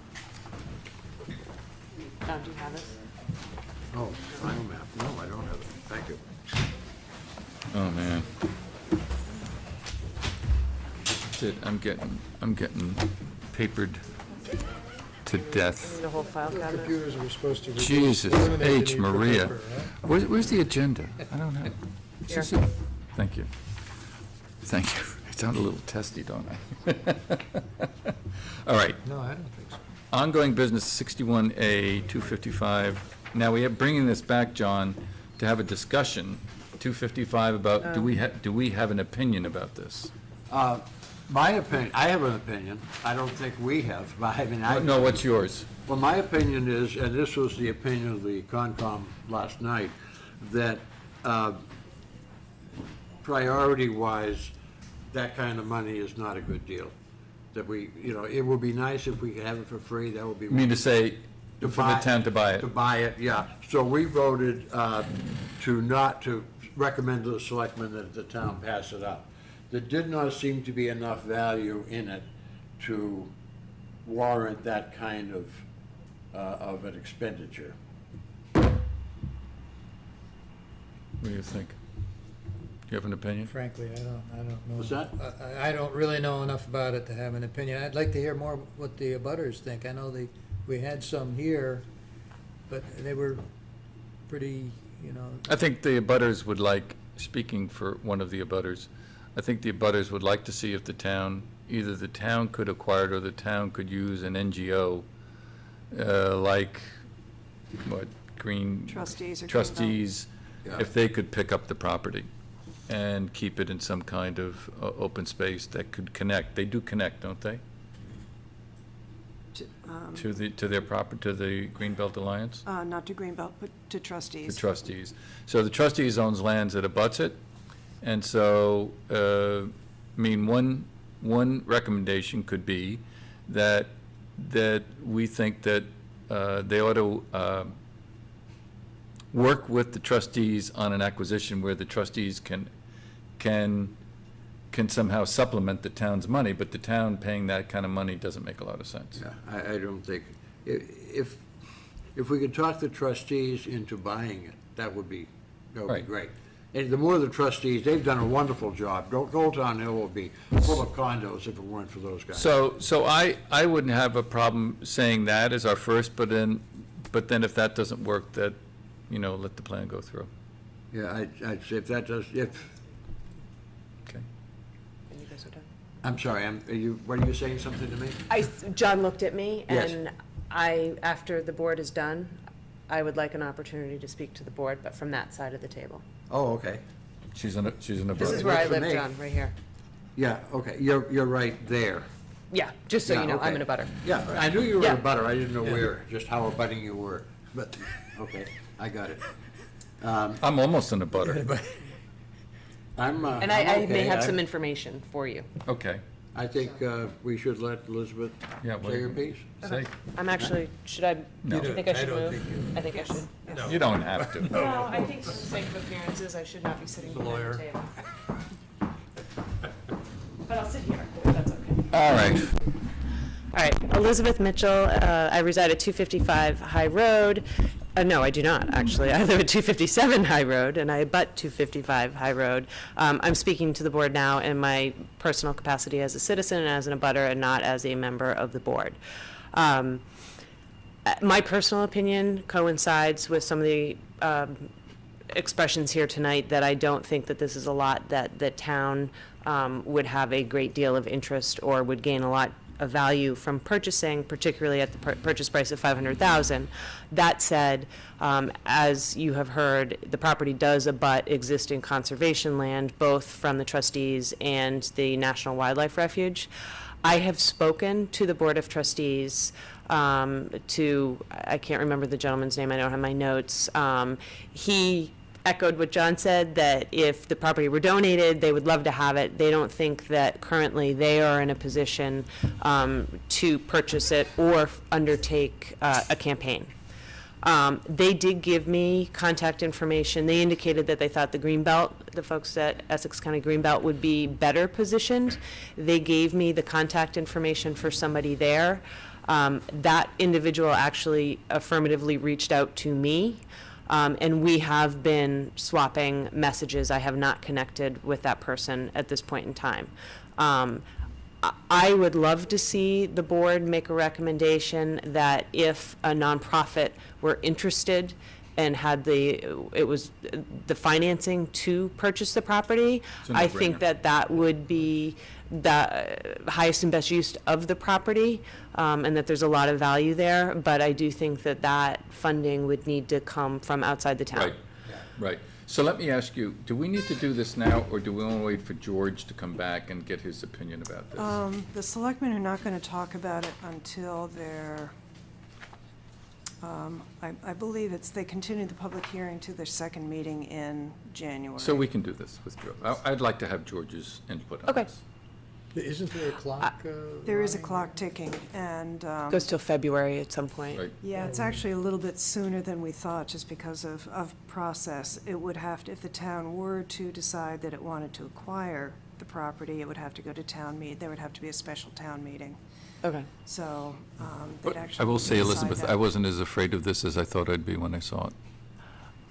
I still have a lot of questions about it, frankly, and Martha will know. I mean, it looks okay on the mock-up, but I do have some questions about I mean, whether it's the very- cul-de-sac It's very is- rough and very, is- I mean, it's not but- at all sophisticated. Those are issues for the planning board if and when the sale goes through. I don't think that those are, I mean, the issue now for the Board of Selectmen, as I understand it, is there independent value to preserve the property in some fashion that it would warrant either the town purchasing or a nonprofit acquiring? I think it's pretty clear the town is not in a position to do that. I think that it's physical connectivity to the trustees in the current walking trails. It really would be a nice piece to add to it. I think if, I would certainly support talking and on top and doing it. Yeah. Yeah. I'm 100% behind you on that. All right, so here's what we're going to do. That's our position. and just one last thought is that I think if this board defers its decision to the next meeting, I may have had an opportunity to suss out further Okay, good. whether there is somebody out let's do there. that. I don't want to drag it out Okay. if it's not a viable option. Well, Were you planning on talking with Fish and Wildlife? Those guys. Yeah, They're close by. I'm not sure they're abutting. they are butters. They are abutting directly. Yeah. Huge abuts it. I hadn't really thought about it, John, because the way that property is, it's, while it abuts it, it's through the marsh and it's not necessarily accessible. But that said, I hadn't actually thought that it would provide them a means of egress from the opposite side of the property, so they might be interested in If it. it abuts the marsh, I'd say they definitely, especially if it They'd is want it. marsh. If I it is, think they they'd would have want an it. interest, yeah. They own the marsh piece of it. The though. boat. Basically, yeah. Yeah. My neighbor goes down every morning and goes duck fishing. And I don't know where he goes to, but he meanders through somebody's property to get to the river. And I imagine that's what the Fish Yeah. and Wildlife would want. Anyway, we'll hold for George to come back. Okay. Give you the opportunity to do stuff, but I think that's a good idea. All right, Thank you. with that, no, I don't want to do the budget. We're not in a position to do that. So, Board of Selectmen, anything scintillating? Well, there's one thing I wanted to bring to the board's attention, and I'm not quite sure. There was discussion about a potential subdivision in Georgetown that actually is accessed off of Larkin Road. Really? And, Wow. All right. and close. And so I'm bringing it up for a couple of reasons. One, there was discussion about reopening the bridge down there. Whether, the suggestion was to do it for pedestrian and bicycle traffic. There was discussion among the selectmen that maybe it should be reopened to traffic, because right now it dead ends at both ends, and there was concern about school children, buses, public safety, and so on and so forth. But the bigger question in my mind is if there's a subdivision that has access only off of a road in Newbury, what role, and this might be a question for Paul, what role does our planning board play in that, if any? And we're obviously. Well, they're not creating the butters. roadway within Newbury, correct? Correct. I don't know that you have any role. No. They'd be creating basically two cul-de-sacs within this property that egress out onto. Does it abut Larkin the Road. Newbury-Georgetown town line? If it does, I think we have standing, do we not? Yeah. What's the primary access in? Not off of Larkin Road, It is is it? off of Larkin Really? Road, yeah, Oh, come on. yeah. Yeah, So we I'll have a get, say I'll in There's get, gotta be another Put a access, dog in that 'cause hunt. Larkin Road connected to some road in Georgetown, I forget which. right, I can't Do remember you, what the do you name do you have is. a plan? Do you have a plan? I don't have a plan, and I will get, it's, The difference between having standing and having some sort of permitting role. The Yeah, I question I think thought it's- you were asking is whether or not you would have a permitting role as part of that process. it was kind of both, what standing we have, or whether we have any Well, kind of we permitting. should. role. I mean, Yeah, certainly the planning board has rights to file appeals. Fixing that road is not like buying a newspaper. That bridge is headed, and it's gonna have to be totally rebuilt. It's an awful place to be building anything. You've got no place to work, Yeah. you're I surrounded mean, by Larkin water Road and is 17 signs. Larkin Road is a mess. It's one of It's the worst roads dreadful. we haven't was that at all improved in the latest go-round? I don't think so. I don't know, I haven't been down there. Well, that's the easy part, fixing the road. You got a bridge that connects to Georgetown but that's that a big doesn't issue. work. Tim closed it, 2 years ago? Oh, close to 2 years ago. I drove down there the other day. It's a Did you? mess. It's a mess there. Yeah. Yeah, that would be Oh, a yeah. huge project. Yeah, the bridge has holes in it, Yeah. and the road has potholes all over the place. So I think part of the decision there, whatever input we have, is that do we want to throw the money into that bridge, or do we want to? There was doubt whether that was our bridge or Georgetown's, and it turned out, Bob Grasso did a survey, and it is indeed our bridge. But if we had a subdivision that was coming out on a road like, if it was our land, and it was coming out on Larkin Road, we would require the developer to fix Larkin Road. So, that's what we would do. Okay, but what permitting rule do you have? How would you make that Well, requirement? because they need to get onto Larkin Road, which is a town road. So, just a question is, and I don't know if we can find this out, I mean, if you're a developer, you may want to do that anyways. Oh, And yeah. You may be You think so. affirmatively You- doing you- that Oh, yeah, you without- can't, you don't, I mean, you look You're at not that gonna sell road, houses. you're not selling So houses we may looking want on to stuff like figure that. out what the developer is proposing or is Yeah, find out first. contemplating. Biggest, No, you're subdivision. absolutely right. And monitoring They're not the gonna do permitting that without, process. We're without, looking at you're right. 10. How much? 10, 10 lots? 10 lots. I'd say something that size is gonna generate enough income to fix that road Yeah, and the bridge. yeah, maybe the bridge, I'm not sure. Well, I'll Well, the find, bridge, John told me, probably around $500,000 for the whole thing, yeah. And Well- that's the only access to the Apparently. subdivision? Well, we don't know, that's Well, what you it must be sounds able like. to come in Can't from be the other the only, direction. Yeah. I don't believe it's the only one. Because there are houses on the other side of that bridge, so they get there somehow. Yeah, well, it goes to Georgetown, Yeah. okay? And, All right, But if Newbury owns the bridge and they need the approval to be allowed to make improvements to that bridge, you certainly gotta have a role in the Right, process. right, right. 'Cause they Or we can't go, could they just can't go close in and the make bridge. improvements. how do you get more information, we don't have enough information. no, and I just brought it up Yeah, get for us thinking. information. Yeah, that's good. Yeah. So, Nick Cracknell actually is representing the developer, Is he? so I will get more information Okay. from him. who's the developer? I can't remember their Okay. names. Okay, anything else from the BOS? No, that was the, MVPC just meets tomorrow night, and it's their Christmas party. That's about it. They haven't, I don't know, they did sponsor, they've been sponsoring a number of things. They were the sponsor of that event that was held the same day that the Great Marsh Exposition was back in, was it about 3 weeks ago or Yeah, longer? more than that, but November. So that day, they sponsored, it was a terrific event. They, along with four other metropolitan area planning groups like MAPC, Pioneer Valley, et cetera, had this session where they had every cabinet secretary from the Commonwealth of Massachusetts. They had, what's her name from DOT, the new, I forget her name, but it's, she used to be environmental person, and she had Jay Ash from Housing and Community Development, and Education Secretary, Environmental Secretary, and Polito at this session about what government can do for you. I mean, it was pretty good. I mean, I was pleasantly surprised. They had such a large contingent that it was overflow crowds, and they had it on TV. So there was a good group. But I think I told you that Dennis is resigning. Yeah, And I still don't have the time of that. Conservation Commission, you just told Yeah, us what we did. the only big news was, you heard it tonight. Yeah. And we didn't have, nobody had it, I just had a bootleg copy from Martha, and I was the only one with one. So we didn't even discuss it. Yeah. It'll be discussed next month. Okay.